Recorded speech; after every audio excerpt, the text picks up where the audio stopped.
weird. Yes, you did. Made it weird. What's happening, weirdos? This is a very, very exciting episode for me. This is Matt Johnson.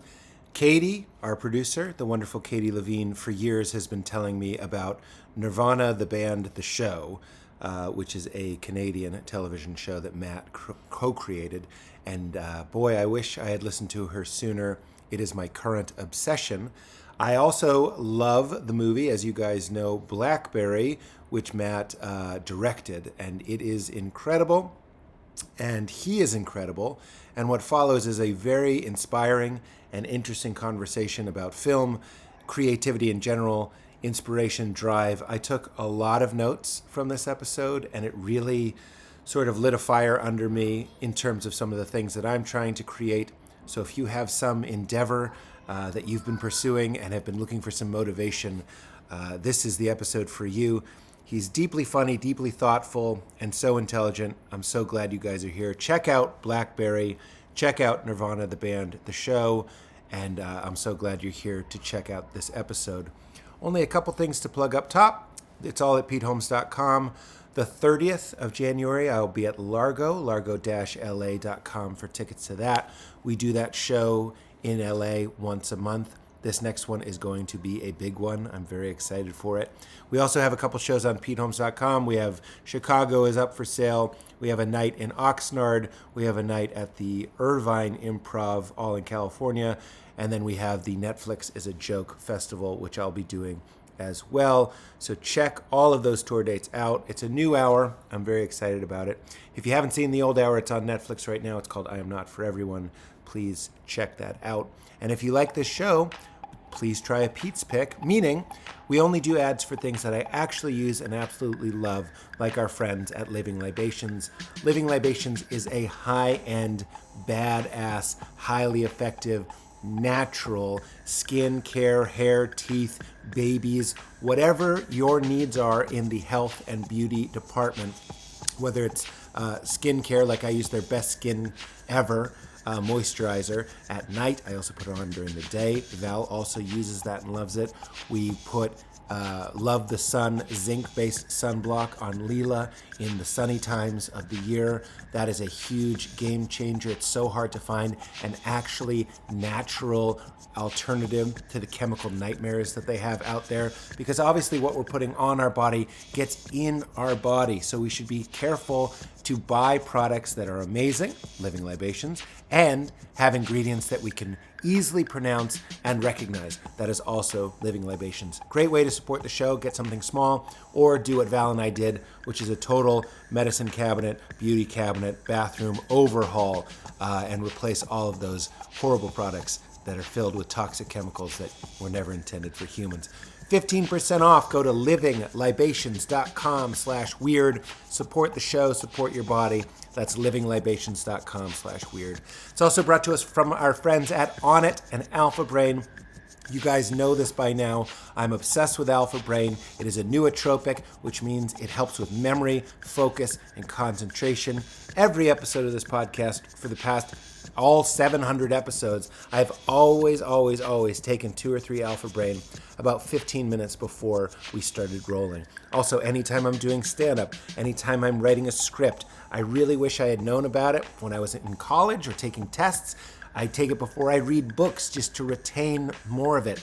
Basically, anything you're doing that involves your brain, involves focus, concentration, and memory. Alpha Brain is not a stimulant. It's not like coffee. It's giving you earth-grown ingredients to help you concentrate. It is amazing. Give it a try. It's the best way to know if you'll love it, like I do. Go to ONNIT, ONNIT.com/weird, and you will get 10% off everything on that landing page. That's ONNIT.com/weird. All right, everybody. See you out there on the road. Enjoy Matt Johnson. Check out everything he's ever done. He's amazing. You're about to see. Get into it. You're in Winnipeg right now. Buddy. That's where my family immigrated to, from Iceland. Iceland to Winnipeg? Well, they're very similar. There's a huge Icelandic population in Winnipeg where you are right now. Is that real? Huge. I'm not shocked. It is. Where are you? You're in Toronto. An attic. Oh, Toronto. I'm in an attic in our production house in Toronto. I am sorry. I have to apologize. Before we started recording, I screamed at you. And I have to, because you started talking and I said, don't talk. And I have to give you a disclaimer. I've been watching. It's such a pleasure to meet you. You too. I'm such a huge fan of yours.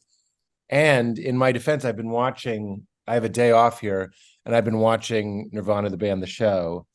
And What episode are you up to?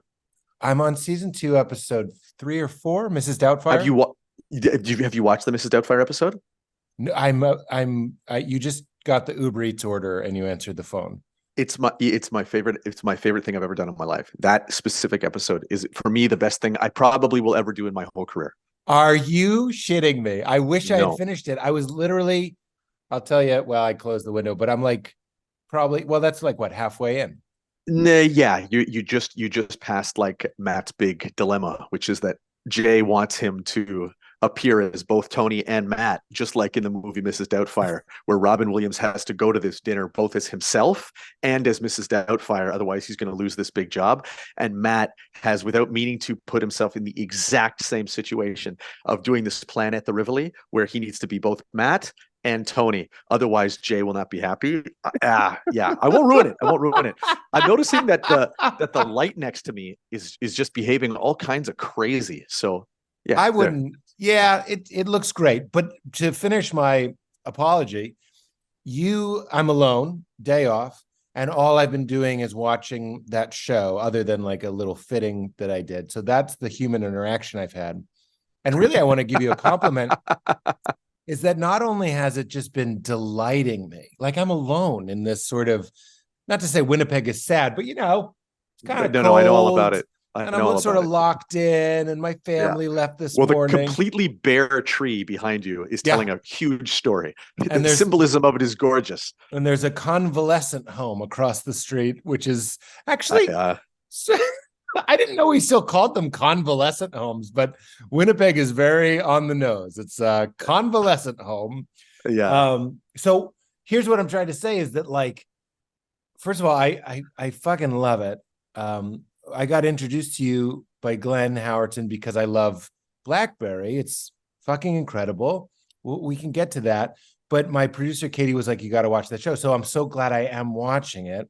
And even after we chat, I'm going to keep watching it, which is the only true compliment, right? I couldn't agree more. Right? I couldn't agree more. It's not research. I'm fucking dying laughing, loving everything about it.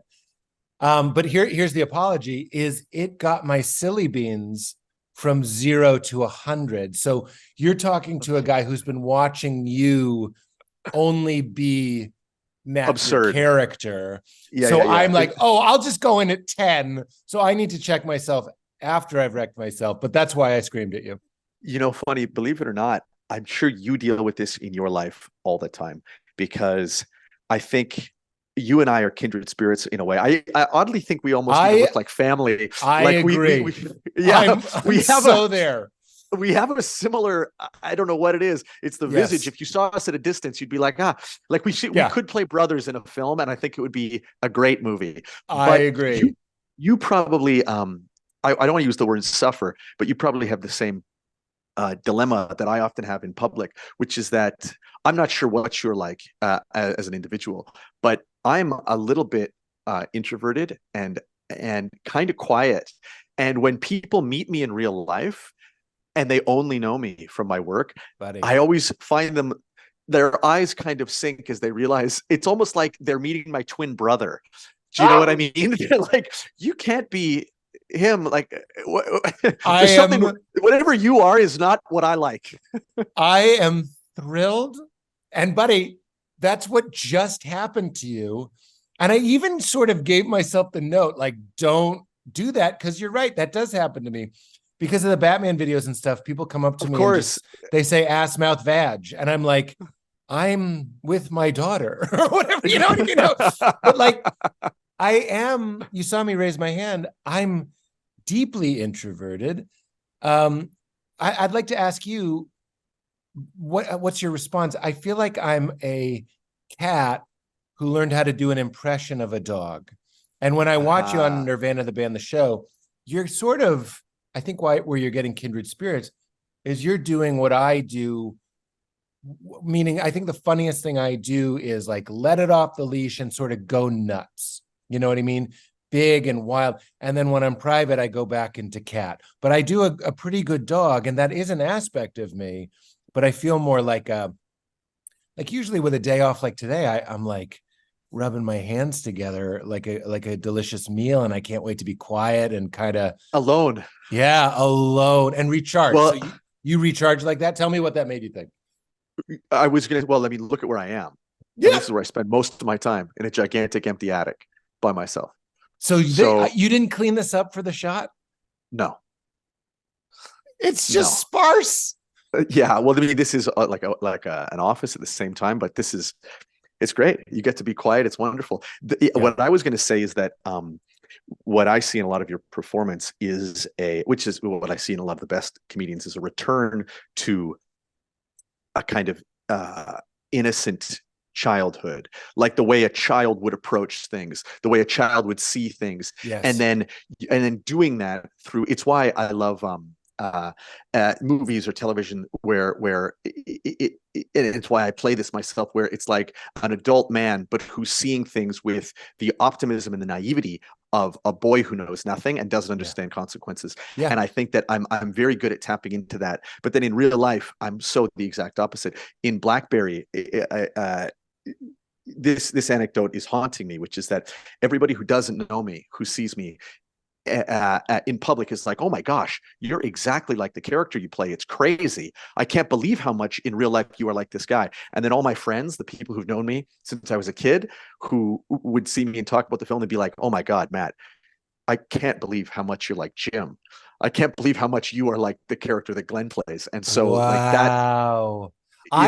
That's brilliant. I relate to his.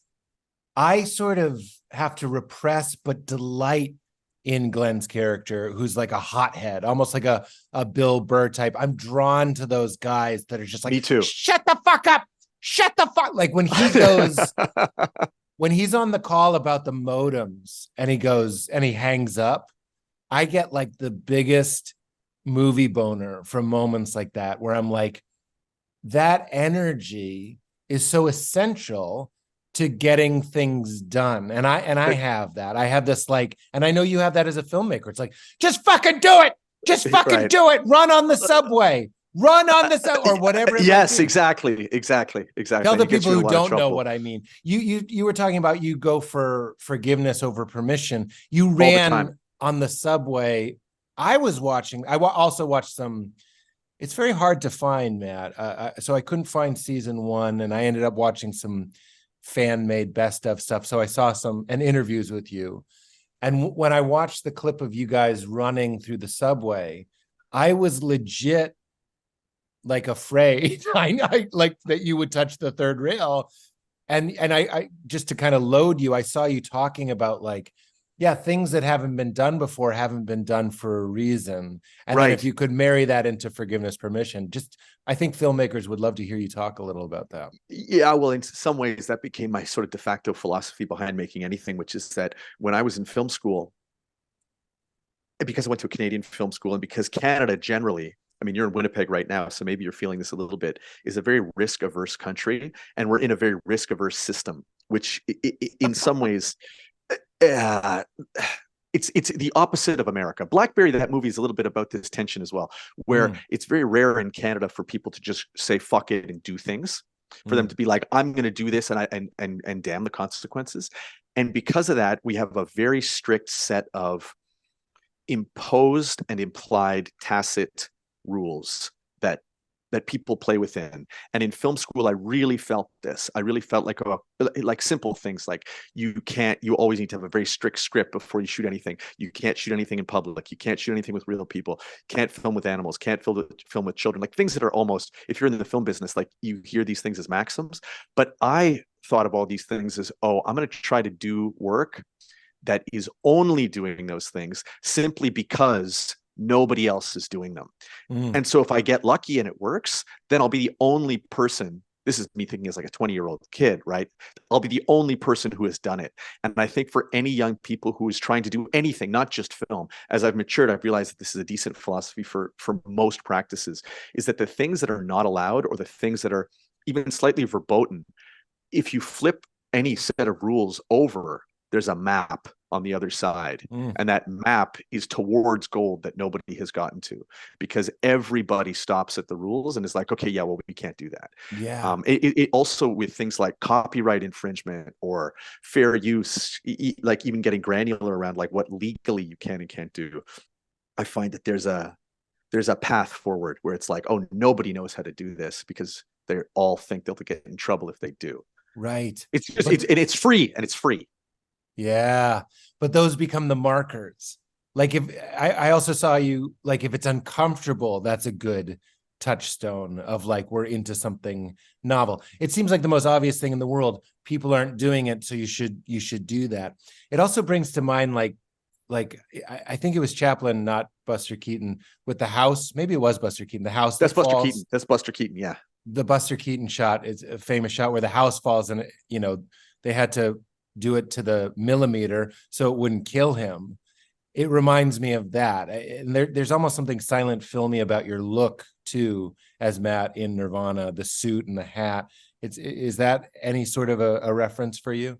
Vaudeville, big time. Like I that's almost like an like the anachronism of those guys is that they seem in such a state of arrested development, kind of locked in the 90s, but with the aesthetic and mindset of silent era cinema.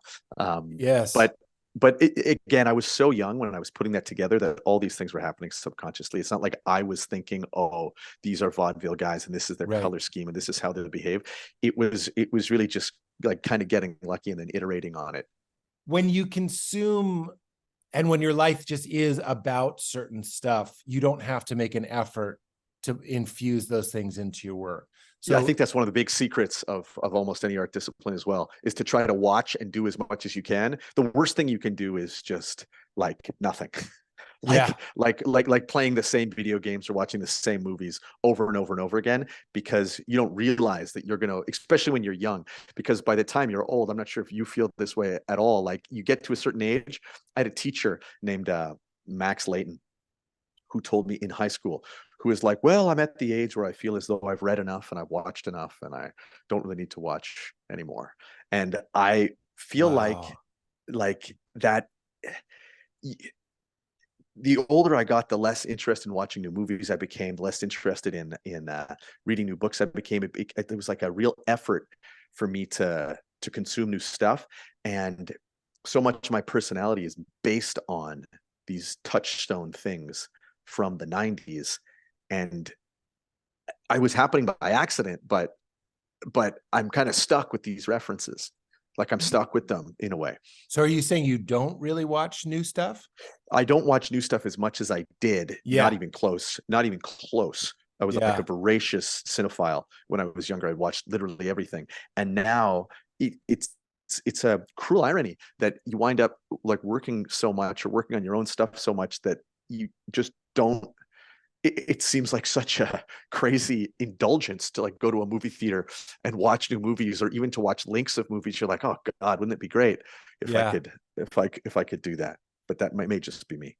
I don't know. You know, I've always been of the mind as a stand-up and as, you know, a creator in different ways, that if I like it, meaning my audience is growing in the same way, meaning I love Blackberry. Blackberry is not like Iron Man. Iron Man's a great movie. I'm not trying to poo-poo modern. That's not even modern, but you know what I mean. Avengers Endgame. But like it reminds me of what I think. It's modern in certain ways, but it also feels like a movie to me. Does that make sense? Like it feels like how movies that I remember feel. So yes. if I like it, there's an audience for it. Does that make sense? Yeah, of course. Well, yeah, just basically following your own instincts to the point where you feel like you must be right because you like it. That's something I'm guilty of every single day. Yeah. The worst is when you've got an idea and it's like you're in a pitch room or something like that and you're working with your team and you're like, I can't, it's like the Supreme Court's definition of pornography. You know, you can't explain it, but you know it when you see it. It's like you just know that something is good and you can't explain why it's good. Yeah. That's a tough one. Did you as a stand-up comedian? I guess you don't have to worry about that. Well, you get the feedback. It's funny. You could think of stand up as a pitch meeting every show, but I kind of like to soften that and think of it as we're co-creating it with the audience. And I'm assuming you have that with screenings and stuff, that moments Absolutely. you can feel them glazing over, or they're just not responding like you thought they would. Is that You accurate? know instantly. It's crazy. One of the great tricks about test screenings is that oftentimes you hold them hoping to get feedback, and people will give you what they think afterwards. If you sit in a screening, you don't need any feedback at all. Yeah. You You know feel everything. the frequency. You read everybody's mind as it's happening. Yeah. And I think screenings are very important because you can do so few of them and have them still seem fresh. But it's like that's another one of the free tools that filmmakers have. Like it's Yeah. funny how similar that is to stand-up comedy, It is. where you just know instantly. Mind you, the difference is you're not actually standing there. When I was quite young, I tried doing stand-up comedy, and this is when I was in my like arrogant young man phase. And I was 16 or 17 years old, and I flew to San Francisco to do open mic shows there because I was too shy to do them in Toronto. And it was so painful, so painful. One of those painful things I've ever experienced in my life. Where'd you go up? Was it at the clubs or was it Yeah, bars? yeah. Every place that had an open mic, I just went to every single one. I was there for a week, and every single day I did like two or three of them. Wow. And it didn't bite you. No, I would say that's literally what it did. It like bit me so hard I wanted to die. Oh, Like I mean like the bug, like it didn't no, I knew infect what you you. meant. I knew what you meant. No, it was the opposite. It was the opposite. In fact, I was like, oh, I'm going to love this. This is going to be so great. And I didn't realize how much of it was your ability to withstand failure live. Yeah. And it seems as though every comedian who's made it has withstood, whether they've known it or not, so much failure that then by the end of it, you wind up with only the best stuff. It's like you're editing a movie, but the movie's you. Yeah. But then there's casualties to that. When watching anything that you've made that I've seen, what I like about television and film is that you have a little bit more authority in a sense. Like I used to say on stage, one of my save lines was I'd do a joke, it wouldn't work, and I'd go, I really envy like people in a play. And if you say something and it's not funny, they give you the benefit of the doubt. They're like, oh, maybe that's like a theme, or maybe he's trying to be dramatic. But like No, every line has to work. And what I love about like, okay, so I was just watching Nirvana, the band, the show, so I'll stick to that. It's like you get to kind of introduce them to a different vocabulary, meaning like this is the way this show is funny, and you almost have to catch up to it. So when I watch the utilitarian sort of pragmatic nature of stand-up, it can kill some really, really hilarious and interesting things because you just want to get the To a laugh. laugh, And it yes. sort of neuters a lot of like some of the most brilliant people I saw in the first 10 years of stand-up aren't doing it anymore. And I don't say that to say they failed or anything. I'm saying that to say like the grind of it failed them. The process of it failed them. Well, do you know about this evolutionary biological concept called low adaptive peak? It's a really interesting idea. Do you ski? Have you ever been skiing before? I can't Like ski. downhill skiing? I've It's done it okay. once. The metaphor will work. Okay. Okay. So a low adaptive peak is a concept in biology where a species figures out how to survive some environmental problem, but with the lowest possible adaptive, sophisticated tool. So in downhill skiing, it would be like when people snowplow and they ski like that. Well, that will get you down the hill, but it's not ideal skiing, right? But you can stop there because you're like, okay, great, I learned how to get down the hill. Perfect. And so this is how you ski for the rest of your life. And with stand-up comedy, there's this kind of like, okay, I got to get a joke. How can I get a joke? How can I get a laugh? Well, I got to laugh like this.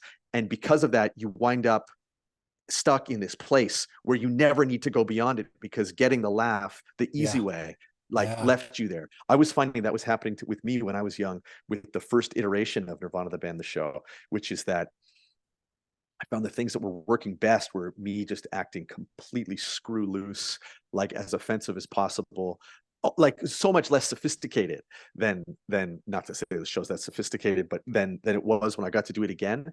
And I learned about that concept, and I was like, okay, I can't fall into this trap with myself, which is that if you can get some level of success by doing the minimum amount of work, Yeah. it's almost like I learned this as well about lying. I was an inveterate liar my whole life, and it was granting me great success, right? Because that's what lies do. Like, you avoid consequences by lying, or you inflate your own self-worth because you can fool people.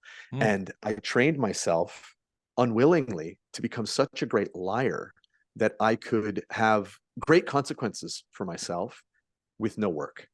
And then what I was left with in my 20s was the ability to lie extremely well and no work ethic and no ability to do the things that I needed to do. So I had screwed myself in an almost Luciferian way, right? It's like I'd made a wish on a monkey paw to be well liked and successful, and I got it, but it was only through lies. And that's another thing that was another example of this low adaptive peak that I had to. No, you're hearing me exactly. I'd love to hear a little bit more about the lying. When did that start? When I was a very young kid. It was an interesting process, and that was that. Now I look back on it and think differently, but in my family, I was very close with my brother, and he and my mom had a interesting like quirk, which is that they would all, and I'm talking about when I'm young, 5 or 6 years old, they would always ask me questions that I knew they knew the answers to. Have you ever witnessed this? Like, somebody, they ask you, okay, great, that's perfect, because for me, I haven't experienced much in my adult life, but it would be things like, oh, were you just on the phone with your friend Steven? Knowing full, like, I'm 5 years old, I've got one friend. When am I on the phone, right? So I knew that they knew the answer, but because I'd always be getting asked these questions where I knew the asker knew what the answer was, I started to lie to say that what they thought reality wasn't, to put us in a kind of like game where they would know I'd lied, but they couldn't admit that they knew what the answer was, because then they'd be admitting that they didn't need to ask the question. And anyway, I played that game. I played that game maybe 50 times a day, every day, from age 5 to age 17. Keep going. Well, I'm just saying, and so by the end of it, by the time I'm going to university into film school, I had gotten so good at lying with a straight face about the most insane things. And I'd also learned to tell lies in a way where I could get it right to the point where I knew somebody would believe me, even if I was saying something completely insane. And when you're watching Nirvana, the band, the show, most of what you're watching is me using this in public with real people, right? Telling people, my band is Nirvana, the band. I'm going to play a show at the Rivoli. I need your help. And they all are like, yes, we'll help you, because you seem sincere. Right. Obviously lying is a frowned upon social thing. So I have deep thoughts on lies. I think that lies really are bad, and that I've learned to draw a distinction between lying and storytelling, because all stories are lies, but stories are also true. Right. And so I think that there's a difference between what's it in lying. Service of. Yes, exactly. Yeah. No, I'm with you, but you're also bringing back all these memories. I remember being a kid and wondering why my parents didn't lie to me more. Like, just silly stuff. Like, it's rare that I can say something on this podcast that I don't think I've said before, but I remember thinking as a kid that when I have a kid, I'm going to pop my head in their bedroom and say, hey, your friend Miguel called. He's said, dead. Yeah. Yeah, he said something absurd that there would be some implication. And like, I knew that they would know that I was lying. But what I'm hearing underneath this is something that comedy is, and just sort of, I don't know what else to say other than like people that are interested in what we call reality. And lying is a little bit of a sonar ping going like, are we really doing this? Like, what is this? Like, it is sort of an absurd construct, and a lie, like a joke is a lie too. Like I'm shooting this movie and constantly people are like, the director wants you to wear gloves, and I'll always be like, no, like, because I just think that's funny. You're flirting. It's a flirt with like, can we stop pretending that there's a director and there's a movie? Look, I might be unpacking it or flattering myself, but I'm like, we're in outer space. We're in these time traveling meat suits that expire, and everyone's walking around going like, I'm number 3 on the call sheet. And I'm like, that's a joke. And like making these little jokes, which are kind of like little lies, is a way of not raging against the machine, but just kind of being like, would you stop it? Right? Can we stop pretending like this is so serious and so concrete when it's really just like a agreed upon web of bullshit, like, hello, Matthew, I see. How are you today? The dance of it, it's almost a little Aspergery or autistic, whatever we're supposed to say, like this, like, what is everyone doing? And when I see someone like you disrupting that, it makes me feel a little less alone. Does that make sense? Oh, absolutely. I want to let me psychoanalyze that what you bring up for a second, because I do that exact same thing, and I wonder if we're doing it for the same reason. So who's asking you to put on the gloves? We'll say it's the AD or somebody from the wardrobe department. Okay, so they came up to you and say the director wants to know if you'd put on these gloves. Well, because I do the same thing, right? If I get asked to do something by a director or somebody, when I say I'm you and I say, no, I'm not going to do it, and clearly it's a joke, what I'm doing is I'm saying, look, why are you playing this game with me where you're saying the director has asked if I will put on the gloves, as if I have any choice? Yes. What are you doing? Why are you being so polite to me and saying, Pete, the director has just wondered if you might want to put on these gloves, and it has to do with the power hierarchy within it. This person speaking for the director, and it's just so nauseating to watch that you just have no choice but to act like, as you say, like in a kind of rage against the machine way, say no, I won't, because that, of course, in the same way that me lying to my mom disrupts the whole thing. Yeah, because they know you can't say no. Well, it's a trance. They know you can't say no. It's what I'm raging against is a trance where we're like sleepwalking through a process, and then before you know it, your life is over. You know what I mean? You never went like, stop it, stop. So I'd like to have as many little no's that I'm joking. I'll say no while I'm putting on it doesn't even slow the day. That down. Almost makes it better. That almost makes it better. It's a funnier bit to put them on. No. Or there's no way I'm wearing these. I love, and you mentioned power and status, which are themes that I see in your work, making fun of being cool, making fun of being important, making fun of being successful, and we can unpack that. But like whoever the number one on the number one is the star of the movie, I like making fun of them the most. Maybe the director and the star the most, because you're not supposed to. Like, exactly on the first day, and she was joking, she was like, number 1 on the call sheet, and I went, number 2 in our pants, and like, just like, I can't, it will not stand. And she died laughing. But like, I feel like that's the gift of comedy, and one of the greatest achievements, if not the greatest achievement of my life. And I saw my dad wishing he could, or, kind of acting like he does have this mantle, to be honest. But when you are a comedian, and when people understand that you're a comedian, it's understood that you're going to say and do and behave all the ways you're not supposed to say, do, and behave, because he's just joking. It's like a little badge that you get to wear. Well, you must mock the king.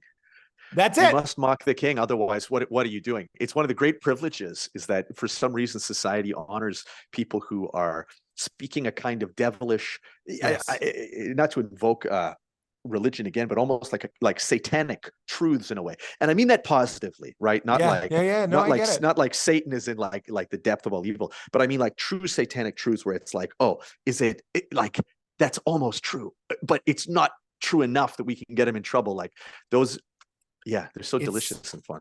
It is. It's like what we're talking about is ways to make life a little bit more interesting. And I know you were doing that as a child with lies. I was craving that my parents would do it more with me, because just going back to my point, I don't want to sleepwalk through life, you know. And I see you in the show that you made. It's like, I don't want to just make another fucking show. And I saw you in an interview talking about doing good work. But one of the things that I think is so interesting is that we will settle to do not good work when really, I think deep down, everyone would like to do good work. But that's another type Definitely. of sleepwalking. Like, we'll just, I mean, I'm never going to forget your metaphor. We'll just go down the mountain snow plowing because it's easy. Right? Because we'll get down, and we will get down the mountain. Yeah. And that's a big problem. Again, this is sort of nationalistic, but that's a big problem with my country, with Canada versus the US, is that there just is not, there's basically no appetite to be great, which is sort of an odd thing to say, but it's a national problem that I mean, I put it in the movie literally, that there's this good enough philosophy behind everything everybody does. Is like, oh, that's good enough. That's good enough. Yeah, good enough is the enemy of humanity. Of humanity. Which I deeply that. believe, right? Yeah. Because if you're like, this is good enough, like it can be released like this. Well, yeah.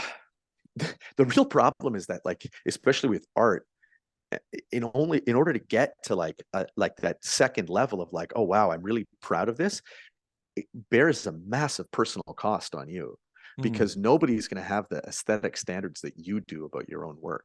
Nobody's going to be like, this really could be better, it's not releasable. In fact, it's the opposite. Everybody on your team wants you to be finished more than anything. Like, can it just be finished, please? And you need to be the one who's like, yeah, it would be so easy for me to say, yes, this is done, because then we'd be done. Yeah. We could all get paid. Wouldn't that be great? Right. But it's not done because, I heard you say that. You were like, well, that'll require a reshoot. I heard you say it in an interview, and you were like, then we'll do a reshoot. And like, no one has that attitude, like, that I've seen. It's just, people get really hung up on how difficult it would be to do something and what a headache it would be to do something. And it's just get down the mountain and just get paid. Oh yeah, just get paid is a huge problem. It's interesting, right? And look, I've succumbed to it more than once, so I understand it. I'm thinking, what else came to mind when you're talking about you can get down the mountain just snow plowing? There's also something in nature, like a bubble is just like the most energy efficient way. Oh yeah, for like I can't use the physics, but like for a structure to take a shape, so it takes the shape. Everything is about energy conservation. Right. It's like, and there's another way to put that. It's like, we'll go to so much greater lengths we'll go to such greater lengths to avoid pain than we will to gain pleasure. That one changed my life when I heard that. I was like, oh my God, I do that. Yeah, everybody does. I do it all the time, especially in terms of being in public and being humiliated. Like, humiliation is one of the most, like, you're desperate to avoid it. In fact, combining that with this concept of comedy, it's like, oh, I'll do anything I can do to get a laugh at this moment. I'll do absolutely anything. Yeah. It's why I found that after that humiliation as a young person trying to be a stand-up comic, I realized, oh, I need to find a way of working where I can humiliate myself over and over again, knowing full well that I will control the end result. And so when you're watching Nirvana, the band, the show, or when you're watching Blackberry, it's like you're not seeing the hundreds of hours of stuff that is completely awful, like the terrible stuff that is so bad. And it's why I love working with actors, because I afford them that same gift. One of the early things I said to Glenn was, it was the deal that we made early on. I was like, look, if you never, ever try to be funny ever, I promise I can make you the funniest person in this movie. And I guarantee it. If you just never be funny and you feel like you're not being funny. And one of his big concerns, I'm not sure if he talked to you about this, was, I'm not funny. He saw the movie and thought he wasn't funny, which is so amazing, right? Like, what a success this was. That he did it so hard that he saw himself. He's like, I'm a hateable, awful character. I hate what I've done. And I was like, trust me. Trust me, people are gonna be blown away. But that's great direction, because I've noticed, what it is, when I'm in a scene and we're just shooting yesterday and I catch myself when my coverage is head on, I'm just favoring head on a little bit more. You know what I mean? And Yeah, that's a right. dangerous instinct, is because it's so, the ego is such a tricky thing, and you want to score. And what I hear Glenn saying is something I've felt before too, which is like, even though I want people to like my performance, really what I still want above all is for people to think that I'm like a good guy and like a nice guy. And Yeah. like we give him resources, give him romantic partners, give him food, Yeah. like, so it's such a, so you cut him. Did you ever feel like he was being funny and you were like, well, we're not going to use that?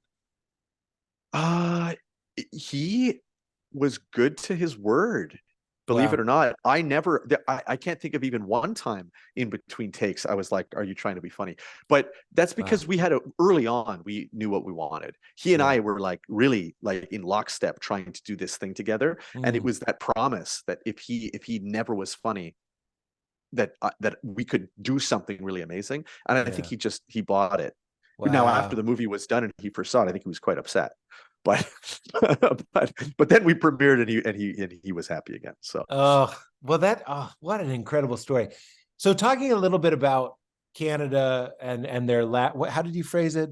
There's no desire to be great. I think it's a deep lack, is that we as a country, it comes from our risk aversion. I'm telling you, this is like our biggest problem. Here's the big problem in Canada: you can't get fired for failing at Wow. any of like how studios execs, if they release a bad movie, they're fired. If they greenlight something that's too expensive and it bombs, they're fired. It's impossible in this What? country. It can't Really? happen. Yeah, it cannot happen.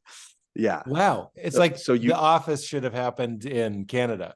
Because right. remember, people were like, why doesn't Michael Scott get fired? If it was in Canada, everyone would have been like, It would that's make right. perfect sense, actually. It's in Yeah. fact, it's one of the reasons that show's such a huge hit here. And they have a Really? very Canadian affectation in The Office. Oh yeah, definitely. Definitely. Like that's just the way things work if you work in government. And the problem is, like, movies in Canada is an arm of the government. Wow. Yeah, Yeah. I saw you explain that somewhere else too, where it's like they're funded by something that's essentially a government branch. It just is. It's not even essentially a government arm. It literally is an arm of the government. Wow. Yeah. That's Yeah. crazy. Yeah. Okay, so to talk a little bit about, again, I like all good comedy, I do think you're skewering ego and success. And I think I love corporation movies like Blackberry. And I do think they touch on what's wrong with the American, meaning North America. What do I say? You just say American? You, Canada's, what, that's North American, but yeah, the if I were to say States. American, I'd be talking about your country. Yeah. Yeah, I'm okay, America. Um, don't point at me when you say your country. Hey, look, between the two of us. But like, I love those stories because they don't just seem, they are perfect metaphors for a life that goes sideways. They're these hero journeys where it's like they start in the garage or the basement or and they're all friends, and then success comes their way. And then you see this with Jay's character, the founder of Blackberry. Like, then they start wanting to succeed for success's sake, like, and Or I they see don't want to lose what they got. they That's don't want to another big lose. problem. Yeah, Yeah, that's it's not another just, big problem. nobody knows what to do when you've already won. I see this in show business. I see a lot of very dissatisfied multi-millionaire famous people that just, there's no playbook. They rang the bell, and BlackBerry rang the bell. It was like the #1 phone, huge phone, Right. They couldn't get any bigger. Exactly. and now it's completely gone. Do you see what I'm getting at? Is the idea that You're the talking about the reason. business movie as the microcosm of like a Yes, life gone wrong or a life well yes, lived. yes, yes. Well, it's funny. You brought up the idea of like young men in a garage and the kind of fraternalistic origin of these types of stories. And somehow, do you know the myth of Gilgamesh at all? This is one of my favorites. So No. this is one of the original like pre-biblical myths. And it has a whole beginning where him and his best friend fight, and the one guy dies. But the part of it that I love is the second half of it. Okay, so King Gilgamesh is like the ruler of this great kingdom, and it's amazing. He's ostensibly a billionaire, but he's like, but my best friend just died. I don't want to die. I need to find a way to conquer death. I want to live forever. So he leaves his kingdom, which he hates. He's grown so tired of it. He's like, my kingdom is, look at this opulence, boredom. Everybody just bows to me. I hate it here. I'm leaving. So he goes off into the wilderness to try to meet the gods in order to barter for eternal life. And all of these people he meets, they give him little tests, and they're like, okay, if you can do this, then we'll let you live forever. If you can swim to the bottom of this ocean and find this route, you can live forever. And he fails all of them. One of them is you have to stay awake for 5 days or something, and he like falls asleep after one. Like he just can't win. Everything Gilgamesh does, he can't do it, even though he wants this so badly. And after enough of these trials, he's like, fuck it, I can't. I failed. And he goes home, walks through the desert back to his kingdom, and he's just like, I fucking suck. God damn it. And he gets back to his kingdom, and as he sees it cresting over the horizon, and he sees it in all its glory, he just starts to cry. And he's like, this place looks great. What a beautiful kingdom I've returned to. I love it here. And he re-enters and is so stoked. It's like he has somehow revivified himself through the power of failure, by losing and failing and trying to do something. Now he's feeling like, I can now live in this place. I can live in this kingdom again. And that's like It's a Wonderful Life almost. Yeah, well, right. Well, look, this story's been ripped off a million times. Nirvana the band is a ripoff of the Myth of Gilgamesh. Blackberry, I was trying to do kind of like the beginnings of that, but then gone completely wrong, where they didn't see the wisdom of it. Like it's no mistake that at the end of the movie, Mike is doing the exact same thing that he did at the beginning of the movie and trying to fix this tiny little physical problem that he was at the beginning of the film trying to fix. And anyway, all this is to say that I think one of the reasons that these stories of corporations and corporate hierarchies and beginnings of like very small groups that then go on to change the world, but then wind up in a state of personal failure are so, I don't know, they're so ubiquitous, but also so powerful, is because they're tapping in to these ancient myths without telling us that they're doing that. And I think that whatever movie you pick that is effective and is using the same kind of story beat progression is actually secretly telling you a mythic story, and you just don't realize it. You know Bjork, the musician Bjork? I mean, obviously, yeah. She's got a great quote about art, because she was asked what the job of an artist is, and she said, the job of an artist is to connect the myths of your ancestors with the future. And that's all that an artist does. And I took that really seriously. So anyway, yeah, in Blackberry, it's like I'm trying to work all these things out. But they don't learn the lesson. Well, look, you could argue that Jim definitely does, because Jim is so miserable. Like, you don't see him smile. That's on purpose. Glenn and I had this game where it's like, no matter what, just don't smile. And he never does, except for when, his enemies are suffering. And because he's never at peace, he's never gotten over the humiliation of being fired at the beginning of the film. And so he's doing everything he can, just like Gilgamesh, right? He witnessed death at the beginning of the film. I could die. If I have a boss, they can fire me, I could die. And so he goes out into the world and he says, I am never going to die. And so he's willing to do anything to create so much of a buffer between him and failure that no matter what happens, he's going to be the richest guy. He's going to, like, if Mike needs these engineers, he'll go get them. He does all of these things. And in the end, he's betrayed like Caesar by the guy that he himself created, right? He gets stabbed in the back by his partner. And rather than being like, oh, fuck, like, you expect this guy who's been screaming all movie to now rip the head off of this loser. But instead, he thinks about it, then smiles in the same way that Gilgamesh did when he saw his kingdom at the end after all this failure, because he's like, I'm home. Like, there's a real quote that I heard after the movie came out from Jim Balsillie. Jim didn't tell me the story. One of his best friends did. And it was after all this happened to Jim, the SCC came for him. He lost everything, right? He went to lunch with a friend, and the friend was sitting there, and he watched Jim come in. And Jim was the kind of guy who would never meet with anybody for more than 15 minutes because he was so like, I gotta go. He was always working. And he sat down, he had lunch with this guy for 2 hours. And the guy said, Jim, I gotta say, like, I've never seen you like this before. You seem happy. I'm worried you're going to commit suicide. Like, are you out of your mind? Like, why are you in such a good mood? And he said, it took me losing everything to realize what a big shot I was. And Wow. so he could finally feel like, oh, wow, I actually am great. And I only could feel it because I lost everything. And yeah, I Wow. didn't know that before we made the film, but it was fun to hear because it So meant that we were getting at something.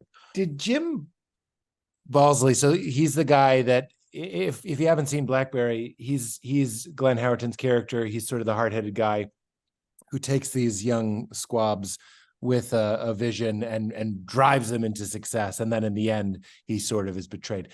Did he lose all his money? Like it seemed No, like he he didn't lose all of his money. He just lost his position. a huge amount of money, and he was, for lack of a better word, fired from BlackBerry. He was forced So to his leave the biggest company. fear. So he did Yeah. die. It's yeah. Yes. No, these themes are. I mean, maybe I'm flattering myself again, but like the movie is deeply resonant with me. And as you're explaining this, I think these Bjorky themes really. Well, she's true. She's right. When She's Bjork right. said that, I was like, "Holy shit, Bjork! Yeah, You're a genius!" Like, fucking A. yes, exactly. And as soon as you realize that, as soon as you realize, the only thing we're supposed to be doing is basically like revivifying these old stories with new skin, because that's kind of what made us who we are. Yeah. It makes not only life like way more enjoyable, because you feel like you're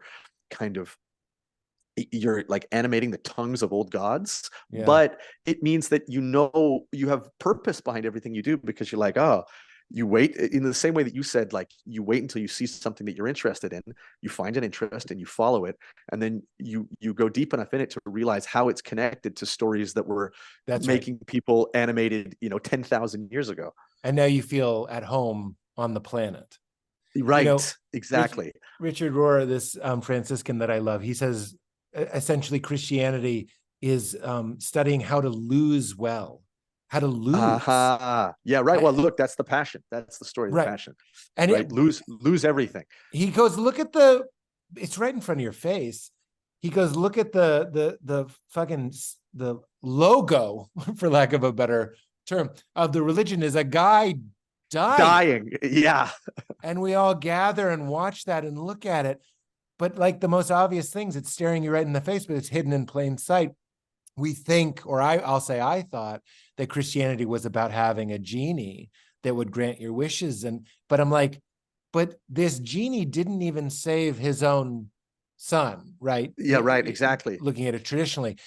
And that's then, through years of study, my perception of that story changed, was Jesus was dying and not losing his higher identity. You know what I mean? Not losing some sense of being spirit, or whatever you want to say. Meaning Gilgamesh didn't really do it. Well, we can talk about whether or not you thought he did it, but these stories where you go, you try to cheat death, you bargain with the gods, you can't do it.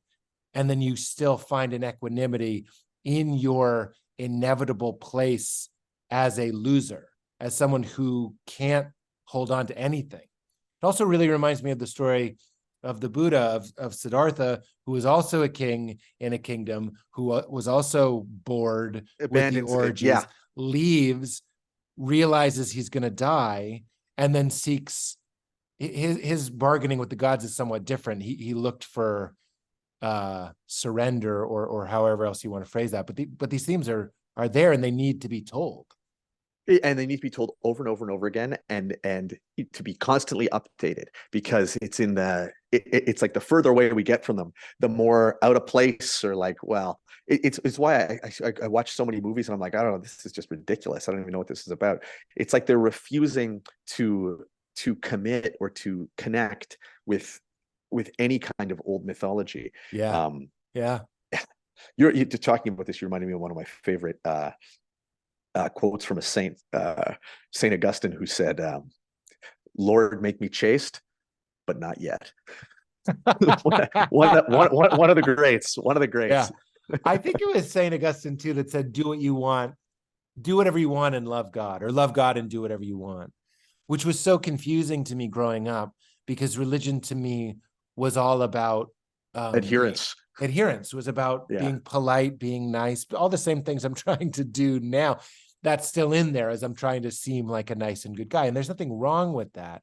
But now I'm like, these epics and these great stories that survive, I don't think they're just calling us to like get along and like be a functioning person. I think they're calling you to be able to be crucified or betrayed or lose everything and still know that you can't not be at home. That's how I would phrase it. You can't not Or be even connected. even more so, to put yourself in the position to be destroyed, which is even more of a challenge. Not just that, oh, I know I'm resilient enough that I could take being destroyed. It's that, oh no, I'm going to go out to intentionally be destroyed. Wow. That's Yeah. which is much scarier, right? I would say we live in especially in my country, in a place of pure safetyism, where the idea of putting yourself in a position where you could suffer anything at all, even a bit, is anathema. Like nobody's doing that. Nobody's doing that. Which is so funny, because to me, visiting here, I admire the grit with the cold. Do you think the cold would produce more of a I can do anything spirit? It's more of a we've had enough. Or it sort of, would you say it sort of breaks people? I mean, it's fucking intense. Yeah, well, where you are specifically, that's one of the coldest places that is still habitable in the country. So yeah. And it lends itself to a lot of like, I don't eat like big bowls of pasta, but as soon as I got here, I was like, just give me hibernation food and keep me inside. And do you think that sort of spread? Do you think that had something to do with it? Yeah, there's certainly a northern hardiness that where you're like, I just want to be safe, because again, the elements are so vicious up here. They're so vicious and brutal. But why I love them. I love them. Love what? The cold. I love the cold and the snow. Yeah, no, I get that. Why is there so much incredible comedy that comes from here? Is it because you're such an outlier if you do want to shake things up? Does that help things? Yeah, well, I think that in some ways comedians are much more rare. And so I just did a big tour of the United States, and you live there, so it's like the water in which you swim. But my feeling is that every single person that I met on the street is like, oh, you should be on TV. Every American I met was like, how do you not have your own show? It's crazy. I went to Detroit, Chicago, St. Louis, Memphis, and New Orleans. And I would say 9 of the 10 people I met, I was like, this person is like, that is 100 times. So funny. Can I tell you, I met somebody, not this trip, but another trip in a different part of Canada. And they were like the most flat person I had ever met. That's our whole country. They proceeded to tell me about their TV show idea. And I was like, who would be in it? And they were like, me. And I was like, I mean, I had to bite my tongue, but in a loving way. I almost wanted, and then I was like, and then they were like, or, somebody else. And I was like, you don't even care if it's you. And like, it was the most benign pitch. So if I'm hearing you correctly, the States doesn't have that issue. Like, not at all. And in Canada, if you start doing anything in terms of like all the Second City guys in the 80s who exploded, like you stand out. You stand out in a big way. And I think that while that may seem crippling because the numbers are lower, like there's less people who are trying to be class clowns, which in my opinion is like the first kind of step on the staircase towards being in comedy, you wind up getting all the resources. And by that, I mean all the attention. Yeah. Right. Because you're not going to an entire high school of people who all want to be famous. That's very rare in this country. So, so John Candy and Eugene Levy, like those are like the few guys in their schools. They got it all. Oh, that's the funny guy. That's the one guy who's funny and he's going to be on TV one day. Just because our culture is so. You're a weird farm league in that way. Like you get like for the United States. In fact, I got a huge political problem with that, believe it or not. I'm trying to stop that in my career. The kind of brain drain, specifically of filmmakers and actors to the United States, because you wouldn't realize it at all, but because you're surrounded by it in Los Angeles or New York or even Chicago. In Toronto, there's no role models. Everybody leaves. And so what are we left with, right? Like there's nobody that young people can look to and be like, oh, I want to be like them. In fact, they hear, oh my God, I didn't know Jim Carrey was Canadian. oh wow, I didn't know John Candy was Canadian. Like you don't even realize these guys are from this country when you're growing up here until you get to a certain age. And so because they're not here and everybody leaves because that's the only marker of success, we don't have a it's not fertile ground to develop an industry. Like there is no Canadian film industry And at all. do you want to fix that? Deeply, I badly want to fix it. I want to try to find ways to make it so that young people stop making the marker of success transplanting themselves to another country. Yeah. I'd love it if young people could be like, oh, I really want to make movies in Toronto. I really want to make movies in Winnipeg. I really want to make movies in Vancouver, because we don't have a national voice. It's not like Blackberry is probably the first Canadian movie you've seen in your life. Would be my guess. And it's that way for most people. I've seen some of Jay's horror movies. Okay, never mind then. Okay. But yes, okay. Yeah, no, but you're right. That's a very fair point. Pardon the interruption, weirdos. This episode is brought to us by our friends at Roosevelt's, RSLVTS. Look, I changed. I'm traveling. I'm currently in Winnipeg, Canada, shooting a movie. I only brought one dress shirt, and of course, it is a Roosevelt's. Roosevelt's are the makers of my favorite feeling, fitting, and looking clothing and apparel that I have discovered in recent years. They are incredible, and they're also very, very fun. It's called Roosevelt's RSVLTS. It's an apparel brand born for the passion for pop culture and Americana. They combine high-quality products with fun, bold designs to offer a uniquely rad concept. Their team has a little bit of something for everyone, with Star Wars stuff, Disney, Nickelodeon to classic movies, and shows like The Big Lebowski, The Office, and tons more. This is the best way to get a gift for the fanatic in your life, somebody that loves any of these franchises, or if your style's a little bit more laid back like mine, they just have classic prints that look awesome. I've worn them on late night TV. I've worn them to movie premieres.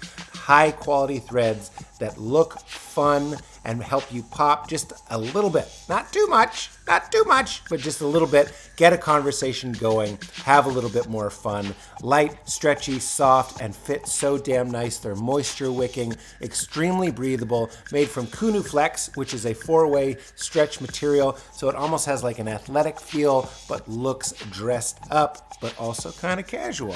Have shirts for everyone. They have toddlers, youth, men, and women.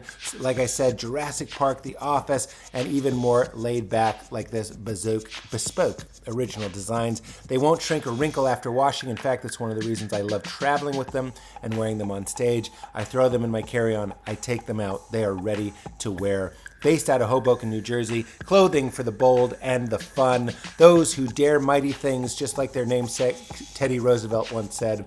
If you get your hands on some of these amazing items, visit roosevelts.com. That's RSVLTS.com, or check them out on Instagram at RSVLTS. They're awesome.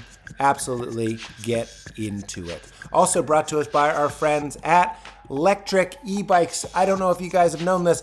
We got a LECTRIC e-bike about a year ago, and it's absolutely changed our lives. We decked it out. I got the support seat, which installed very, very easily, and I cruise around with Leela on the back. It's made going for errands so much more fun, so much more enjoyable. We hop over or ride over to the grocery store, ride back so easily, easy to add storage, easy to cruise. That's what I love most about it.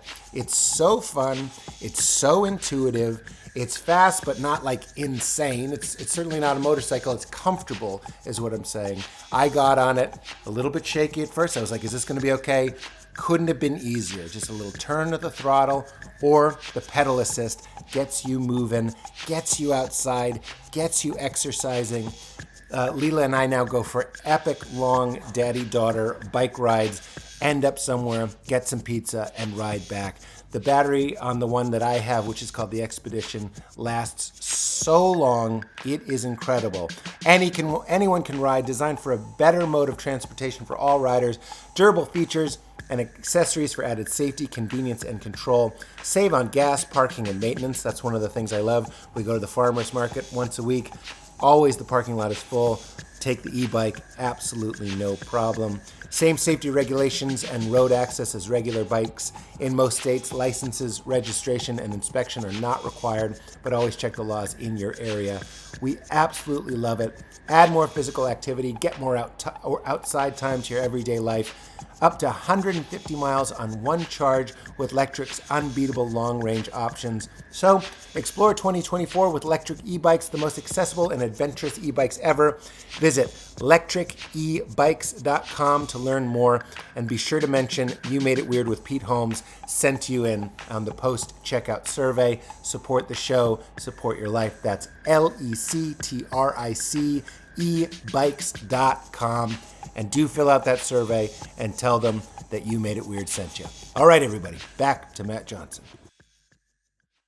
So there's no voice. You make it. I had something I was going to say. There are other things I could say, but you had me on something good. I guess there's something to be said about like, oh, that's what it was. The joke in LA, I live outside of LA, is like move to LA to make movies and shoot them in Montreal, Vancouver, and Winnipeg. Yeah, right. So like there's this bizarre, I like LA. I don't even live there anymore, but like there is a sacrifice to living in, these are the bad things about LA, vapid, sort of self-obsessed, very external, all the stereotypes are valid to a certain extent. So you move there and you're in this weird town that only does one thing, really. I know there are other things happening, but there's an obsession with show business. But then you end up shooting in Canada. Everything shoots. I've been to Canada 6 times in the past, I don't know, 18 months. And that's crazy. That's absurd. Everything shoots in Canada. Everything. Every once in a while, you'll do something and they're like, it shoots in LA. And you're like, oh, thank God. my God, I can drive. Like it's an absurd thing. So it stands to reason that you could just, I mean, it already exists. The infrastructure already exists. Well, can I tell you the dark brother of this story that you're telling me, which is going to make you go, oh my God, I can't believe it. So there's so much American production that goes on in my country, specifically in Toronto, that Canadian filmmakers like me, for example, making Blackberry, all the studios are booked, all the crews are booked. All Canadian film has to shoot outside of Toronto because we can't afford to shoot in the city because it's all full of American production. Oh, so the whole reason that we shot Blackberry way outside, like when Glenn came to Toronto, he was like, I love Toronto. I got lots of friends here. And I didn't have the heart to tell him, well, look, you're going to be about an hour and a half from Toronto because we can't actually afford to be there because no Canadian filmmakers can shoot in the city. We all are shooting way outside. We're like, go ahead. Well, it's just we're relegated to a second status within our country. Just because we're right, literally. I'm worried though because of the money thing. It does seem like just such a, David and Goliath thing. Of course. Yeah. And I don't begrudge it. In fact, I kind of only tongue in cheek say this is a big problem because I'll bloom where I'm planted, and that's the advice I give all young people. But it is a kind of irony that the only productions that can afford to shoot in Canada are American productions that come in and use our cities as though they're New York or Los Angeles or Chicago. Okay, let me ask you some specific Nirvana, the band, the show questions. I was curious what you buy speed. Yes. Yeah. And that's a real drug deal. It's a real drug deal. Yeah. It's a very famous. The joke is that you're just going up to people and saying, do you have any speed? And you do. It's not a joke. I need speed. I need speed. You don't really need speed. You're pretending to need speed. Yes, right. But how close are they? Because I really do need somebody to actually sell me the speed. So that's true. So I can't bullshit them. I can't walk up as though I'm on candid camera. No, yeah. I went to Drug Corner in Toronto, which is actually a very safe place. And I knew we got lucky in that there was that street preacher there on the day trying to invite drug addicts in to try to clean them. And so I got to have that incredibly two-toned conversation with him where I'm telling him with a straight face, no, the speed's not for me. I need it for a friend to win a And he's Golden like, Knights that tournament. used to We be really me. need the speed. And he's looking at me like, oh, this guy's so far gone. Yeah. Oh, he's Yeah. lying even to me. So you find a woman, it seems. She's blurred. And she just sold you speed just like that? She connected me with somebody who had the speed. Yeah. And you Yeah. bought $200 worth of speed. I gave her the $200. She gave me the speed. And in the end, I was like, you know what? I don't actually need this, because I knew we weren't going to do the speed on camera. So then we're using like dummy drugs in the rest of the episode. But I wanted the deal to be legitimate, you know. So you gave her the speed as a gratuity. Well, it was hers to begin with, so I just gave it back. Yeah. Yeah. Has a hidden camera thing ever gone so wrong that you didn't use it? Well, it depends what you mean by so wrong. The worst thing that ever happened was in season 1. We spent about a week building an exhibit inside the biggest museum in Canada because we wanted to smash it and break it out and run. And that went perfectly, but there was an undercover police officer in the museum right there when we did it. And so I smashed this huge fake glass exhibit to steal a map. And then Jay and I tried to leave calmly. And this guy grabbed me and was like, don't move, you're under arrest. And I realized, okay, if I don't, because we need to get out of there for the plot to keep going. And so I was like, okay, Jay, we have to run. And so I say, Jay, run. I'm on camera, it's all in character. And I kind of spin out of this guy's grasp, and we ran for our lives. And they chased us right onto the subway, which is the clip that you saw where we then jump on the tracks to get away. So what you didn't see right before that is we escape from him and then the security guards chasing us out of this museum. And later we went back and we're like, hey, we didn't steal anything. We had built that in your museum without you knowing it over the course of a week. But that was as bad as it got. And that was pretty That's dicey. incredible. That That you should see happened. it. Oh, go ahead. It was one of the most intricate things that we did because we wanted to do something real where the public and the people there would react like, oh my God, they're robbing a museum. But again, because we're Canadian, like we don't want to actually do anything bad. Like we don't want to actually put anybody out. So our art production designer, Adam Belanger, just went in secretly building this exhibit over the course of days. Oh my God, that is incredible. That happened in the movie Once. Have you seen Once? No, but my producer loves this film. Well, you know, one of the things I think you'll like about it as a filmmaker is they shot it in public with very long lenses, so no one knew. Yeah. And there's a couple of funny things about that. One is that Glenn Hansard, who's in it, is famous.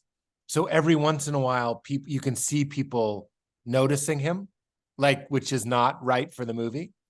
And then they do a scene towards the beginning where someone steals his bag, like his guitar bag, which is filled with money. They pick it up and run, but they're shooting with long lenses. So someone in one of the takes chased the guy and tackled him.